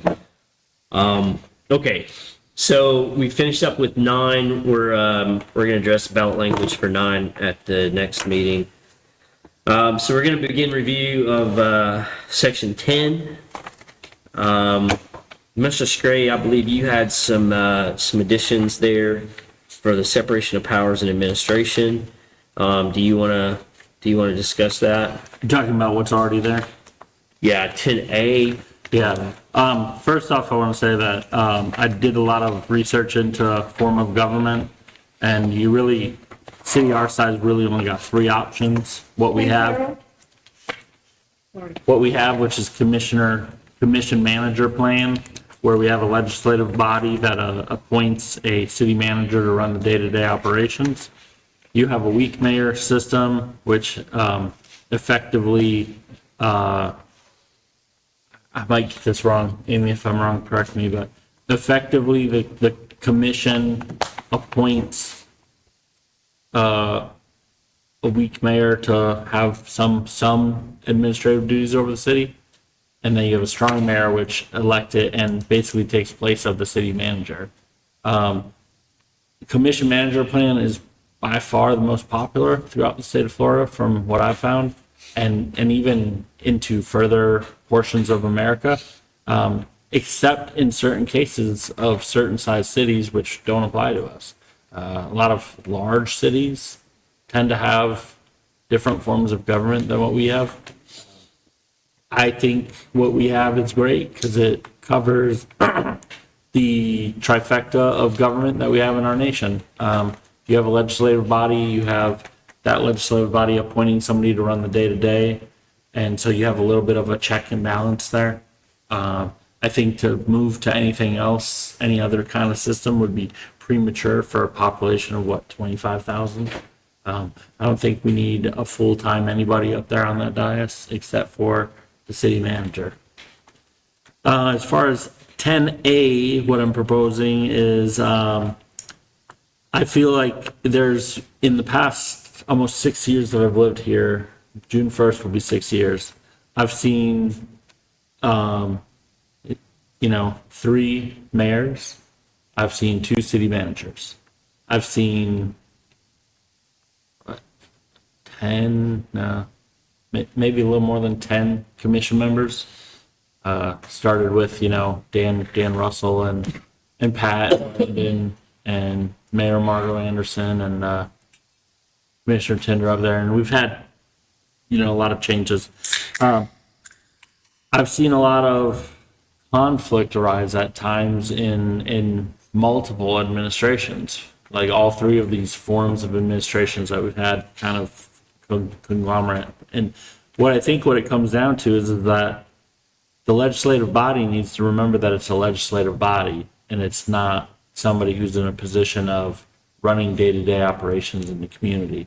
So what I'm proposing here is effectively some language that does 2 things. The first thing is it sets in the charter that respect of that city manager commission relationship, and that it lets the body know that neither the mayor, commissioner, nor any commissioner shall individually direct or interfere with the performance of duties by the city manager or by city employees under the manager's supervision. And also that administrative authority and day-to-day operations of the city are vested exclusively in the city manager. So we don't have any of our Congress members of our city basically trying to tell the executive department of the city what to do. They can go inquire, they can ask questions. They don't need to be giving direction because there are 5 of them. I don't want an Office Space thing where, Ty Ferris says, man, I got 6 bosses. I got the city manager plus 5 other bosses. No, the city has one boss, a city manager. That person has 5 bosses, and that's okay because that's the form of government we have.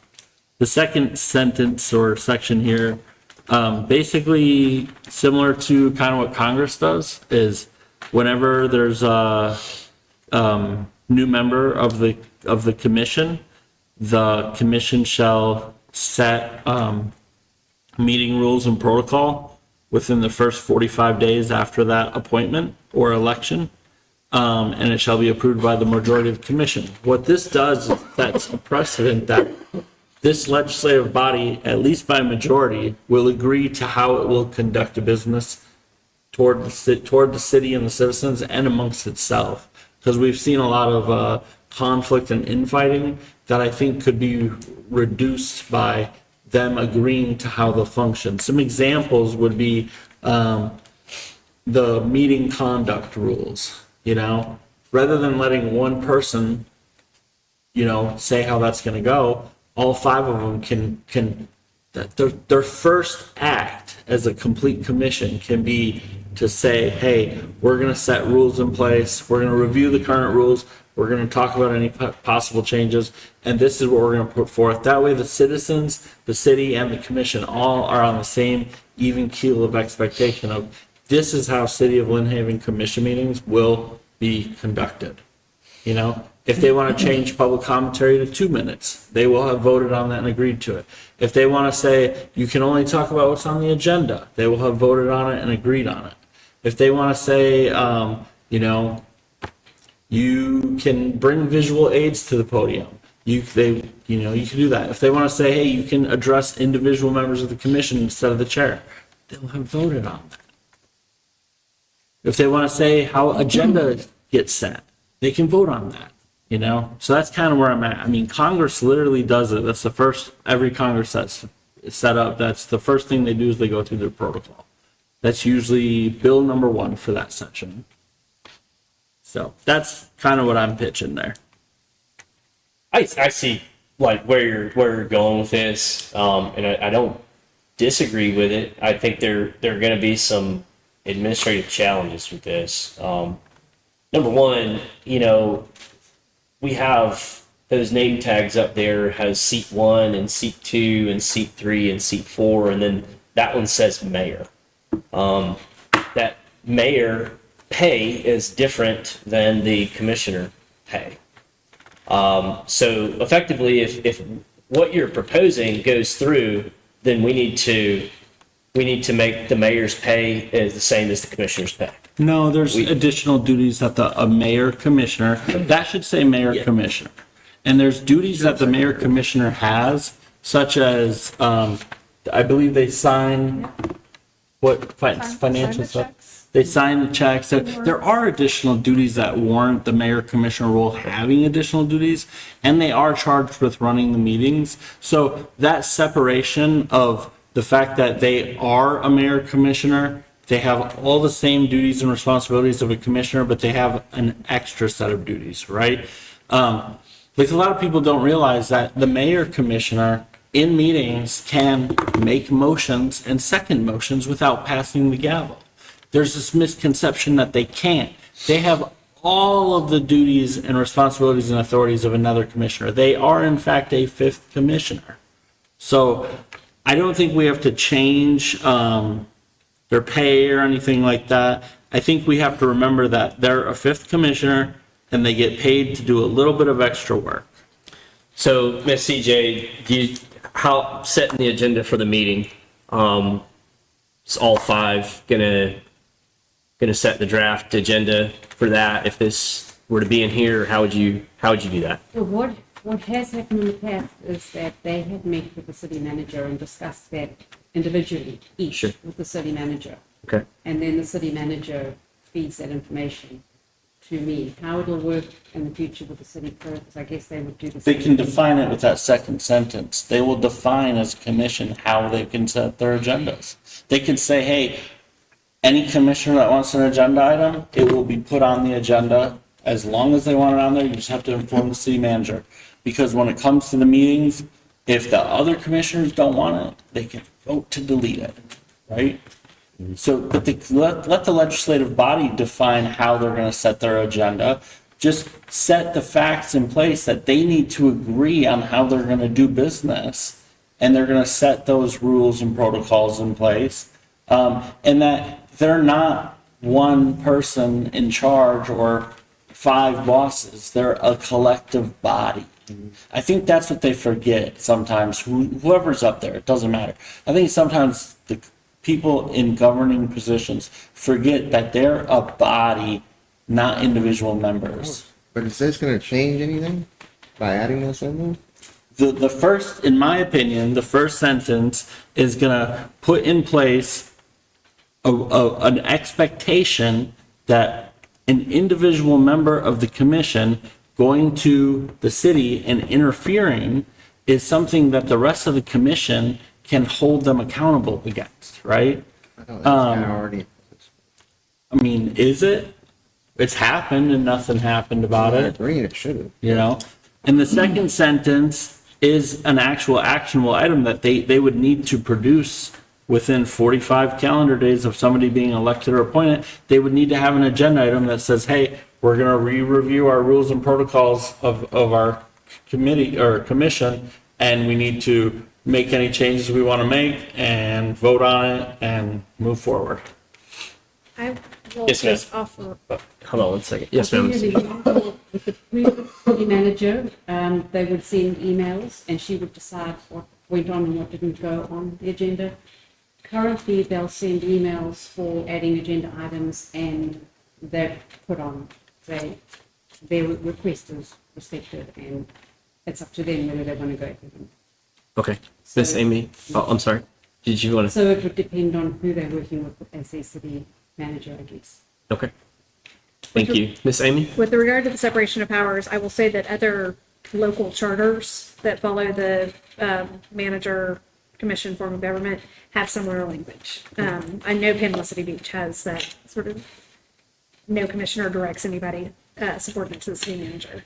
And I think it is good to set that expectation and to allow for the other board members to hold people accountable. It has become necessary, You said subordinate to the city manager. subordinate to the city manager. So anyone underneath the city, of course, they can direct the city manager. He is their employee. Good. But they can't direct. And what I understand this provision to do is they can't direct anyone subordinate to the city manager. Right, for example, a single member of the commissioner, like Sam can't go to Ms. Hodges and say, Ms. Hodges, you need to do X, Y, Z. Right. That's direction.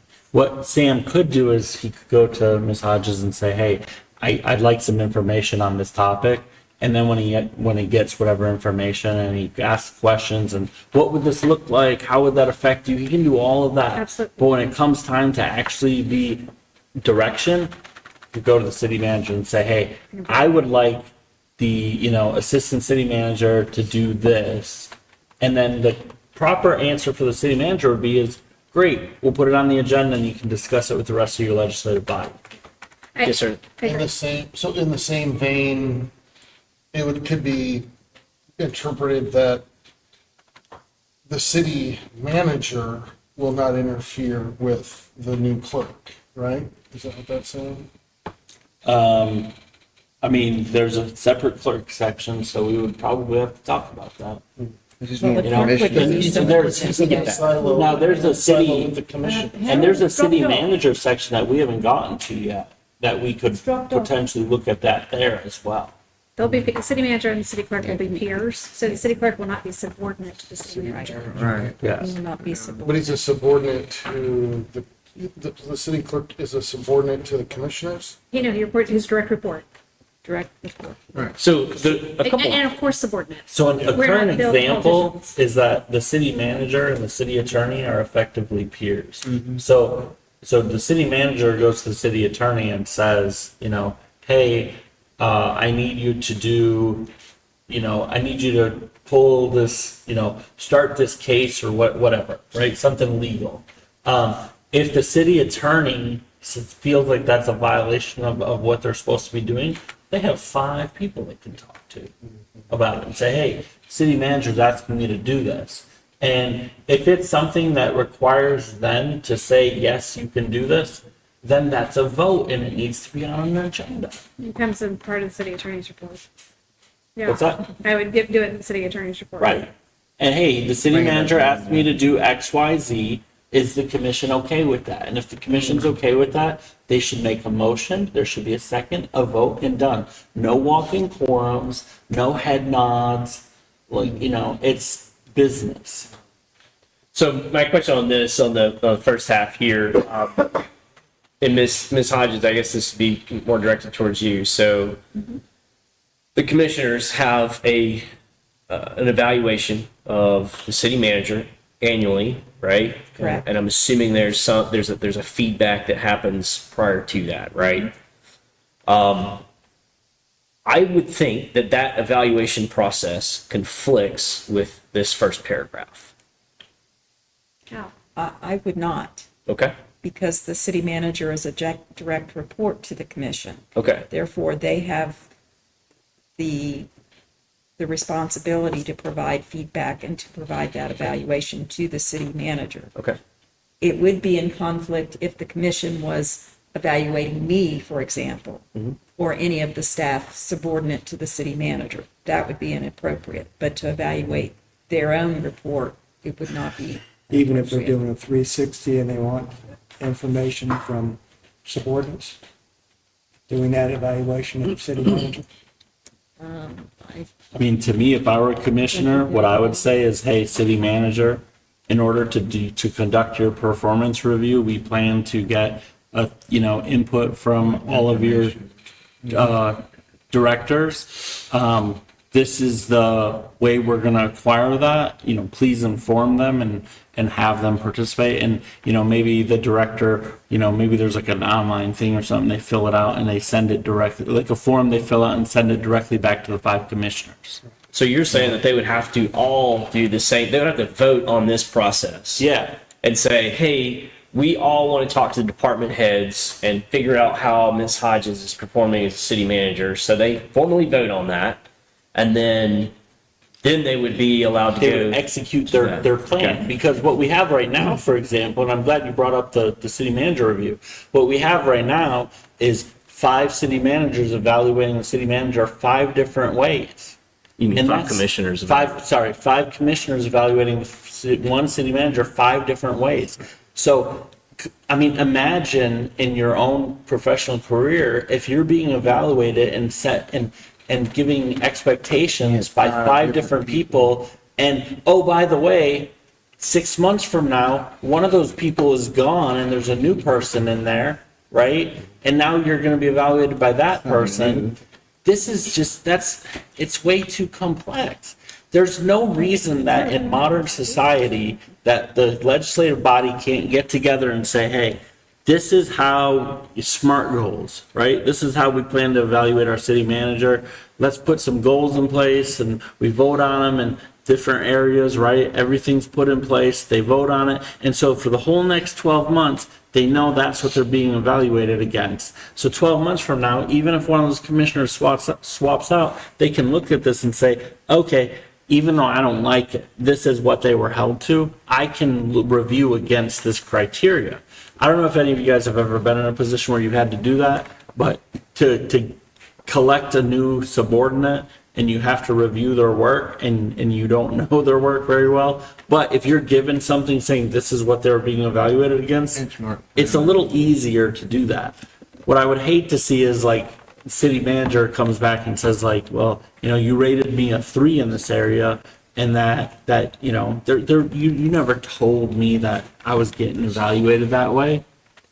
But Just for clarification, that's exactly what has happened. oh, I know. I developed, no. Yeah. I developed matrix for the commission. They all reviewed and approved and modified, and they identified expectations, and then they all used the same. But they didn't have to. They could have told you, we're not doing it. Right. Yeah. I was. I don't want that trying to be a reality. assist. Yeah. But they did Yeah. vote, they did accept. Now, it still has subjective components because Yeah. you're going to do a rating and you're going to do a rating, and what's important to you might be different. So it's still going to have Right. a It always subjective. There never will be 100% But there was objective some rating. attempt to do some matrix work, however good or bad. Yeah. And I'm a firm believer in capturing best practices while they're in play. And I feel like that's what we need to do for consistency in our community, because I don't know about you guys, but I don't like volatility in my community. Spend too much of it. Yeah, the only reason I'm asking this is just, again, I'm not saying I'm against or for or whatever. I'm just saying if this were to be in the charter, thinking through, let's say I'm a commissioner and you're the city manager, and I say, Ms. Hodges, you're performing great over here, but in this area, your interpersonal communication skills are not where they need to be with the department heads. You really need to focus on, maybe some professional leadership courses amongst, these categories or whatever. That's where I'm saying is that, when I'm providing that feedback during that annual evaluation, You're one is of that, five. what's that? You're one of five. Correct. And is that directing the performance or the duties of the city manager if I'm doing that through an evaluative process? That's all Yeah. I'm just trying to figure And in out that what. case, It is, but it's that is okay. the role of the commissioners. The challenge is when you have multiple supervisors, you're one Sure. of five. Right. Meaning if everybody else decided that matrix or that metric was great and you're the only one who said hello, I might take the read that you might have the problem and not Sure. me. Yeah. So are you maybe wanting something in there that kind of, I think the word individual. like, Direct, like directing. Everything is very broad, is what I'm Yeah. saying. It shall individually direct or interfere with the performance of the duties by the city manager. Like that is all like very 30,000 foot. And I think that there are going to be instances where either it's the mayor developing an agenda or saying, hey, Miss CJ, this item needs to be before this item or whatever. There are going to be instances where they're directing an employee what to do. but the commission, for the examples you provided, like, let's say the commission says, you know what? We like that the mayor commissioner has final say on the order of agenda items. So in their rules and protocols, they would put that in there. And then for the whole rest of until somebody else is appointed, they would, or elected, that they would have empowered a member of their own body to be tasked with that duty. They can't do that because that resolution that you're talking about, or those rules, conflicts with the first paragraph. You can't say, hey, Tommy, you can't direct this person what to do, and then I create a resolution saying, hey, Tommy's going to be the one to Okay. direct this person what to do. So you can put in something that says, for example, neither the mayor, commissioner, nor any commissioner shall individually direct or interfere with the performance of duties by the city manager or by city employees under the city manager's supervision unless authorized to do so by a majority vote of the commission. Even then, it feels inappropriate. Yeah. I feel like that it feels inappropriate. Aren't we just trying to stop the commission from getting their hands into Getting out of their lane. operations? Yeah. So you need the word operations in there. So. It's already in there. Individually. Day-to-day operations. Administrative authority and day-to-day operations of the city are vested exclusively in the city manager. Maybe it needs to be explicitly day-to-day. Yeah, it's there. But there's a couple of things Neither that nor. I've got from. The word interfere. I wish there were another word because who defines and what interference is? What it is. Oh, I was just talking to this person that works at the sewer department. I wasn't interfering in it. See where I'm going with How that? about directly interfere? Exercise any authority. There you go. Exercise of authority, I would be fine with that. That would make it, that would tell you, you just can't tell them what to do. But I would say they can't do it individually or collectively, not Yes. even with a resolution. Absolutely. Yeah.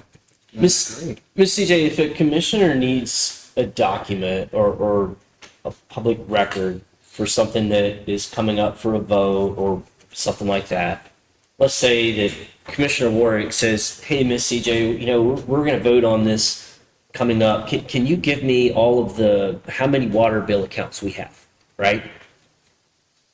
And I know I'm being very literal with this, but is that directing you what to do? Or In my directing you to do position, No, something? because I am the public records clerk. Yeah. And that's part of the scope of the If- job, yeah, so if that's they just went asking for directly- information. If they went directly to Ashley Williams, for instance, and said, give me a list of all your APs from this time to that time, that would be inappropriate. They would need to direct that through me. Okay. to get that. It'd have to be very literal, Okay. even more literal than what you're saying. See, Yeah, and I'm just playing through these scenarios that could happen, and I don't want somebody to literally do something innocent, and then they get in trouble because it's a charter violation. Oh, you directed that person what to do. Like, no, I think it would be trying directly to do my telling job. them to do their job a certain way. So we're trying to Yeah. clarify things here and not make it. correct. So That's like to me, an example of interfering with the duties of the city manager is, okay, so like, let's say Chris says to Ty, hey, you know, we have all this sod, Sheffield needs to be resodded, right? Let's go ahead and resod Sheffield because we've already acquired the sod and we have it available, right?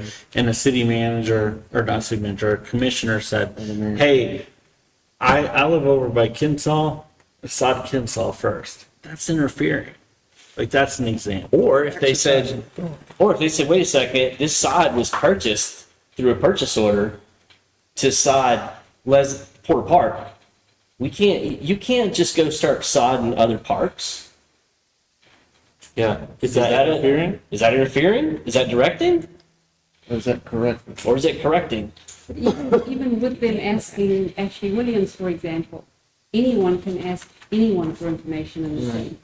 And then it's just that she has to then direct it to me. So even the commissioners can ask for information Sure. from anyone else in the city. Like if a commissioner goes to Kiki and says, hey, I need some financial data on, like the governor's proposal today to call a special session. I need some financial data to know how much money we get that's tied directly to homesteaded properties.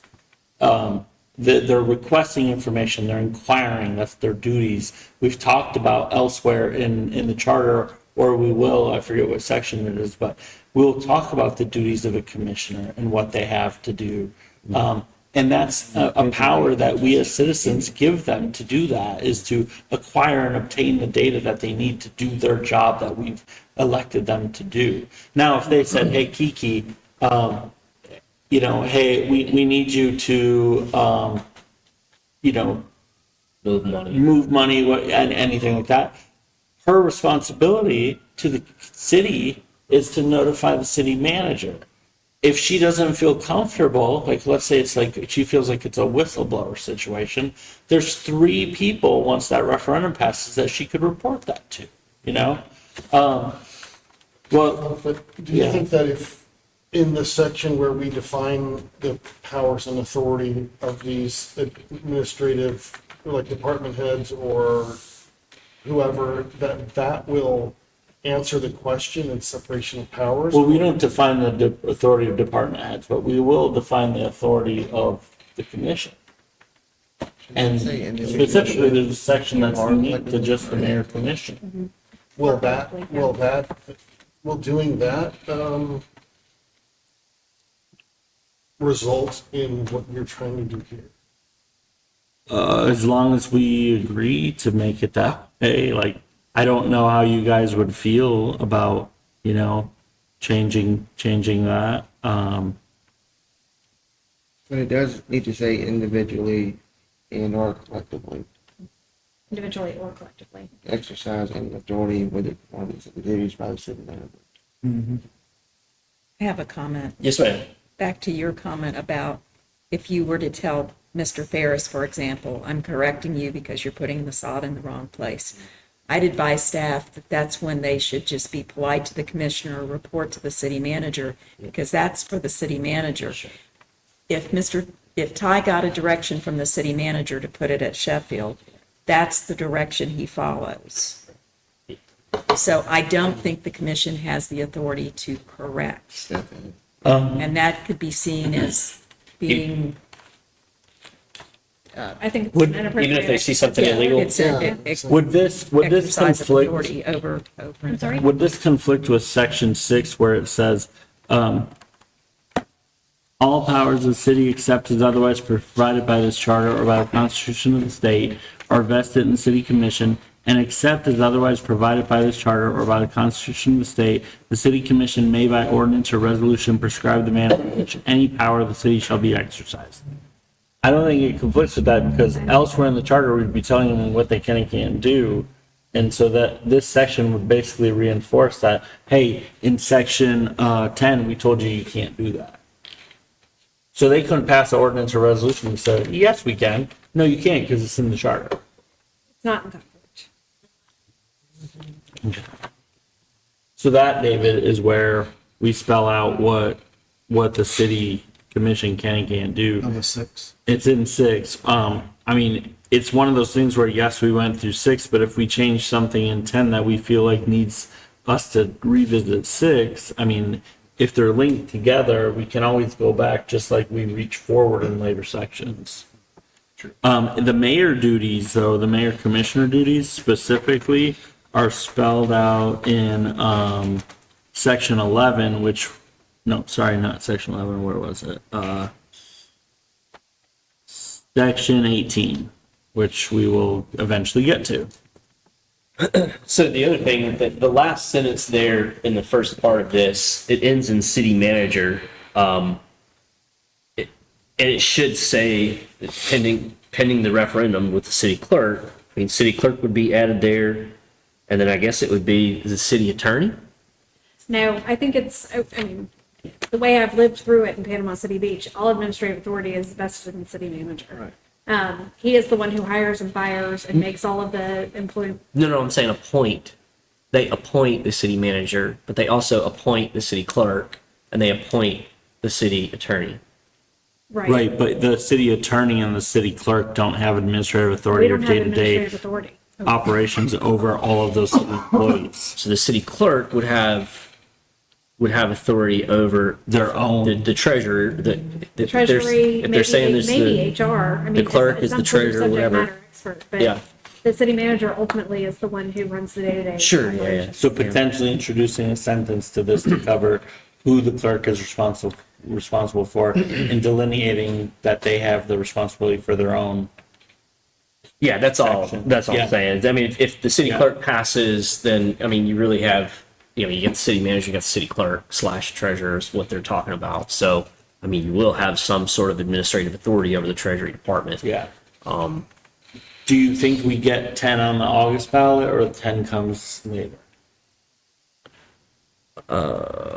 I think 10 comes later. So we can add the sentence and delete it out if for some reason the Yeah. clerk doesn't pass.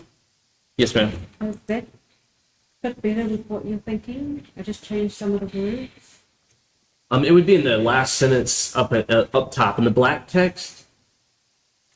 Oh, Right, down to the right, to the right, to the right. There we go, right in there. So that's where I was talking about the adopt resolutions and appoint a chief administrative officer to be known. So that's, All I'm saying is, that's specific to the form of government. It's not necessary to mention a city clerk or a city. okay. That's all. I was just curious, if we're saying that we're I think appointing the city manager, are we also appointing? You I are, don't but know. it's not necessary to do that there. Okay. This is specifically to the form of government. Got it. And so it's important to call out the city manager as the person. Would it be appropriate to put it at the end of the first paragraph of A for the delineating out the clerk and their separated duties? I don't think so. I don't think it's necessary, but this is your charter. Question. Is that kind of where you're going to go? Having a soft mayor, are we required to call the mayor a mayor commissioner? Or can we just say mayor? You can just, Like, I mean, in these documents. you can call him just the mayor. I mean, Brian is right. He is technically a mayor commissioner because his vote doesn't count more or less than anybody else's. It's a weak merit. Yeah. It already, I'm just curious. it already says it. It already says it in 17. Whenever the term mayor is used in this charter, it is understood to refer to the mayor commissioner. You're already covered. So you can say. Yeah, So but we it doesn't- gotta remember, we don't have a soft mayor, we don't have a weak mayor, we have a mayor commissioner. If you wanna call him a mayor, he's still, currently Dr. Dave Lowry, mayor, is mayor commissioner. No, I'm just talking specifically on this. Yeah. I don't know if it's like an old school thing or So, well, something that just passes on. Section 17 covers the shortened abbreviated version. We're covered there, but I just stress the importance because there's been mentioned that it's a weak mayor. It's not a weak mayor. We don't have a weak mayor system. It is a manager commission plan, so it's a mayor commissioner. But if we say mayor, that's where 17 It comes doesn't in. change the form of government just because you call it a district. Yeah. So this kind of, for me, muddies the waters even more when we say, nor any commissioners shall individually or collectively exercise any authority with the performance of the duties of performance of duties. Well, by the I didn't city say manager. collectively. Over the Collectively's not in the performance. version I sent out. I know. I'm just And we saying. added that because, Yeah. as she was saying before, You'd have more than one. you want to cover both sides of it. No, because that's the intent of this is that the body is supposed to provide direction and guidance to So the city manager. explain to me, like when you say more than one, are you talking about if they held a vote and directed? Yes. Yeah, I mean, So how is the commission going to hold a vote and say, hey, Ty, you have to put some, no, they can't do that. And they already can't do that. This section doesn't need to further correct that. We're not talking about Ty, we're talking about the city manager. That says with the performance of duties by the city manager They can- or by city no, no. employees under the city manager's supervision. Get rid of collective because that's the whole point. They should only be directing the city manager collectively. Yeah, but this is for interference, is what Right. I thought they were. No, direct. when we change the term. Yeah, it's so far removed from what I sent up. I would like to start over. The intent of this is to say that no one commissioner or mayor commissioner can individually direct the city manager to do something. If Commissioner Warwick goes to Chris Lightfoot and says, I need you to do this, Chris's response should be, I can put it on the agenda and we can get the rest of the commission to vote on. That is a true statement. The other part that was built into this, though, was that Yeah. no individual commissioner, and this is where I think no individual commissioner, individually or collectively, shall direct Right. someone subordinate to the city manager in It the got lost in day-to-day. the If we meeting. need to separate these out to fulfill that, we can do that, because I don't want something to get lost think we got in the lost in words translation. of the intent of what this is about, which is that that's a legislative body and it needs to act like it. No, but I do understand what you're saying. 'Cause they- Yeah, and there are two pieces. Both things are Right. true. There are two concepts built into what was presented. yeah. So neither the mayor, commissioner, nor any commissioner shall individually direct or interfere with the performance of duties by the city manager, period. And I just want to make sure, I want to talk to the commissioners individually about this. Say, hey, this is in the charter. Can you tell me that this is not going to prevent you from doing something that you should normally do? Whether it's a performance evaluation, whether it's or whatever. I mean, we can't have a team performance evaluation. I get it, there's a standardized format and a matrix that's used or whatever.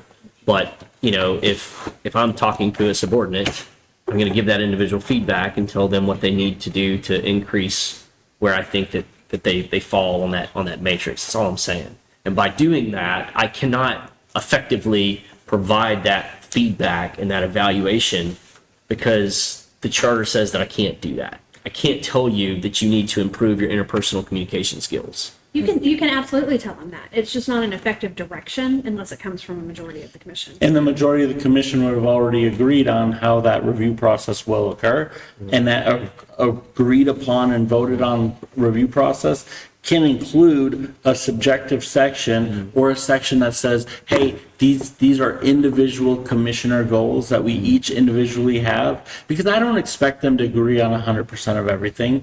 I'm okay if the 20% of the review is allocated to them individually, because that's the value they have on the commission is 20%.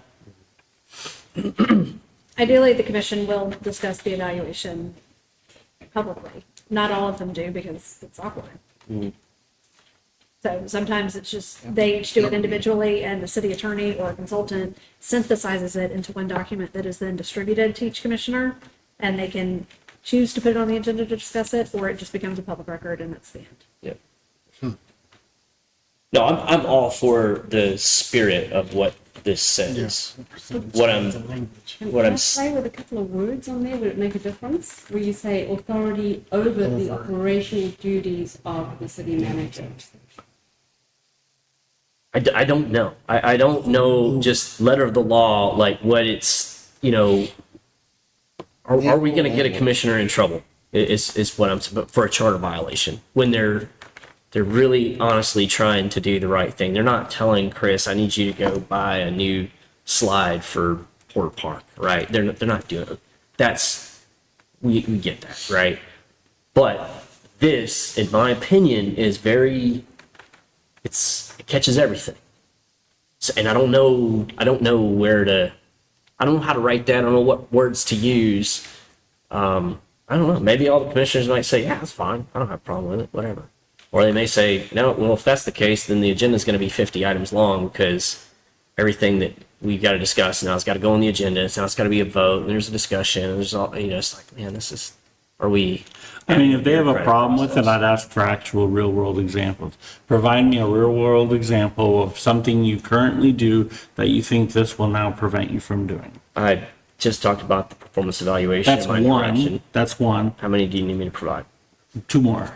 I work in government contracts. I like 3 of everything, Then right? provide me 3 instances of where an individual commissioner or mayor has directed the city manager to do something. Okay, so, overtime.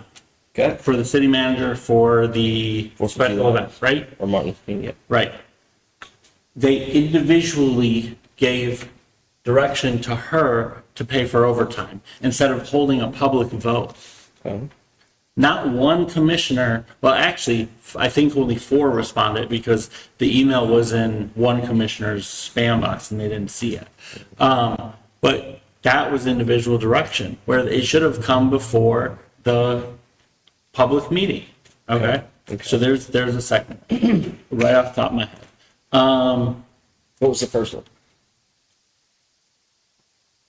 You said the evaluation. Well, I'm providing him 3, and he's going to provide me 3. He's going to provide me 3 examples of where, Well, where okay, they've directed the. you gave me one, I gave you one, I'll wait for your Okay. second. Second one, agenda. Hey, let's see, Jay, this has got to go, or Mr. Lightfoot, I'm the mayor, quote unquote mayor.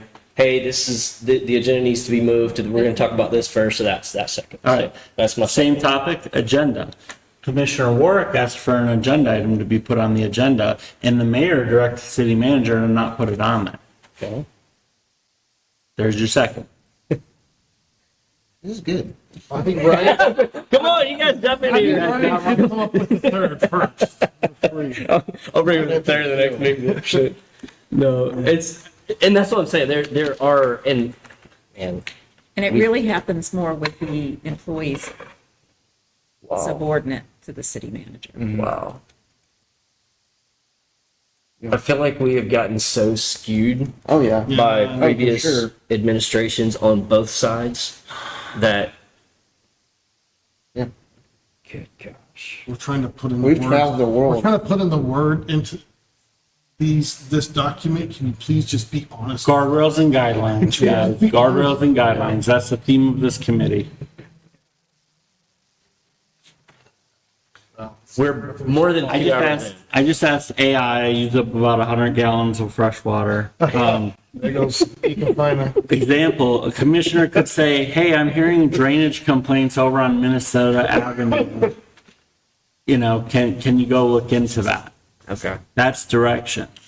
What they could not say, they could say that, that's fine. What they could not say is, hey, Public Works Director, send your crew out there and get that fixed. Get it done. Yeah.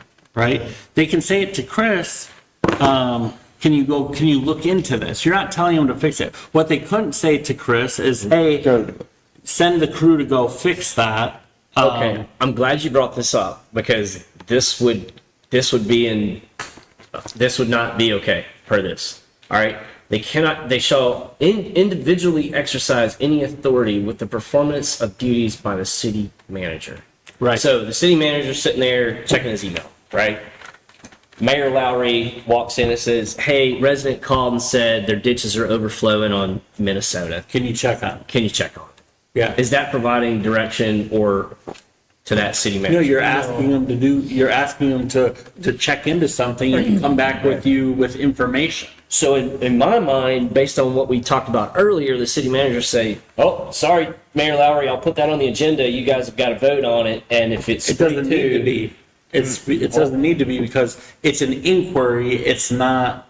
That's where we're going. Okay, well, it's an inquiry. It's not interfering. It's not providing direction. It's like, man, that's why I don't, that's why I'm worried about this is because, well, I wasn't interfering, it was just an inquiry. Or I was asking, it's like, Says it's not. So maybe we need to spell out some examples. Well, exercising authority would be instead of Lowry going Yeah. to Chris, he would go to the public works guys and say, hey, this is what we're gonna do. To do some- Yeah.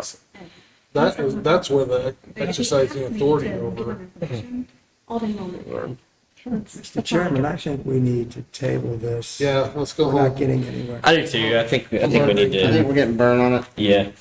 When you start And it's something that's Get a so simple. that's the whole thing. It's so simple. What But I would ask of you guys, the fellow 4 committee members, is to take that section and digest it for the next meeting and maybe come up with some examples to include in that section of like things that are allowed versus not allowed. Because I find that in some city charters, when you provide those examples out, it gives a little bit of a legal direction as to like, hey, does what happened fall in more with this example of what's allowed or what's not allowed? I mean, ultimately, if it's something where the city manager disagrees, they have 4 other people to go to and talk about it. Yeah. And they could say, hey, this commissioner told me to do this. I think they're interfering. I needed the full commission to discuss this. yeah, I think definitely we got some things to chew on and come So up with. motion to table it until the next meeting so Corey can go take another trip to the bathroom. I know that's what you're really asking. All right, motion in a second. I don't think we need a vote on that. All right, so moving on to item number 6, public comments. Do we need to vote on it, to table it?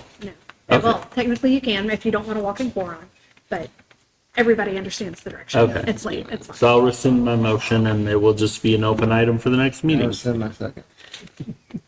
So there's no public comments. Speaking of next meeting, so for the agenda items, it sounds like we're waiting on ballot language for section 9 now, right? We're done with 8, right? Ballot language for section 8, ballot language for 9A, and a sample ballot question for the catch-all. Well, we voted that you're good to proceed with the resolution for 8. We don't need anything back for that. 9, we'll expect ballot language for 9.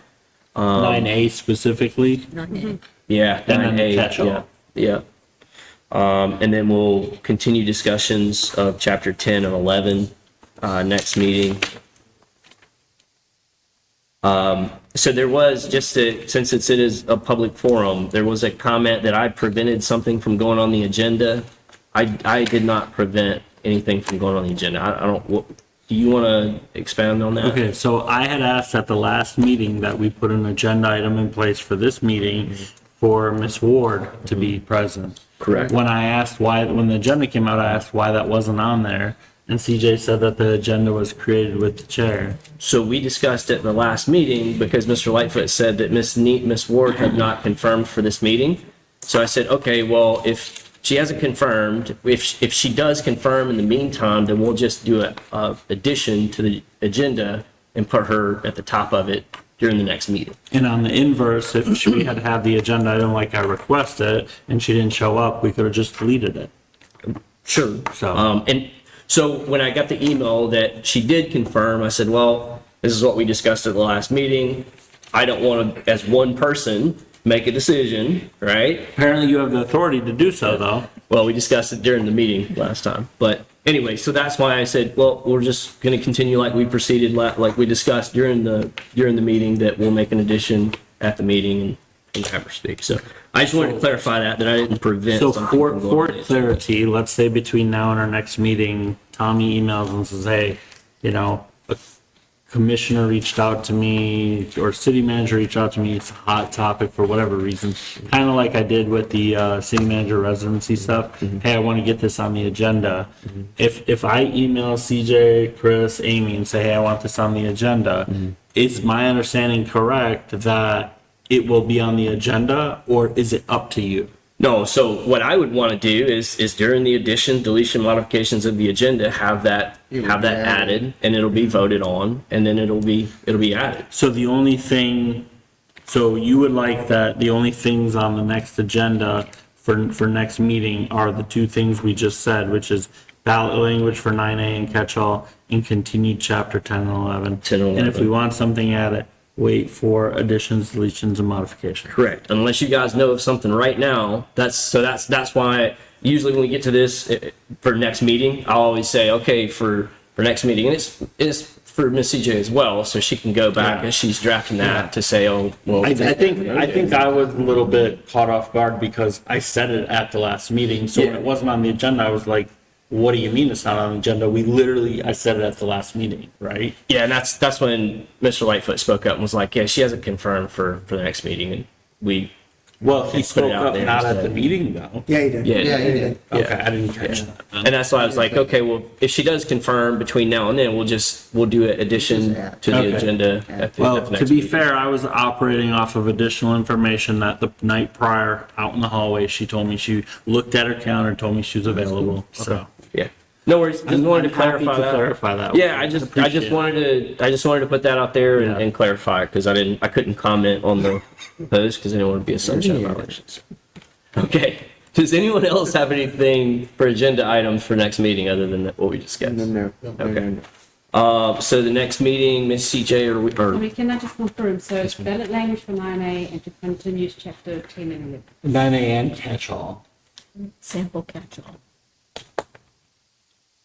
Correct. Thank you. The 10th and the 24th. That's what you discussed. Yeah. 10th and the 24th. Is everybody? I know you. I'm good with those two. It's when we get to July that July, I would okay. like to make some changes. I'm good with that too. Okay, so 10th and the 24th, and we're still good on the city calendar, right? For those? Okay. All right. If there's nothing else, we'll adjourn. Thank you. Thanks.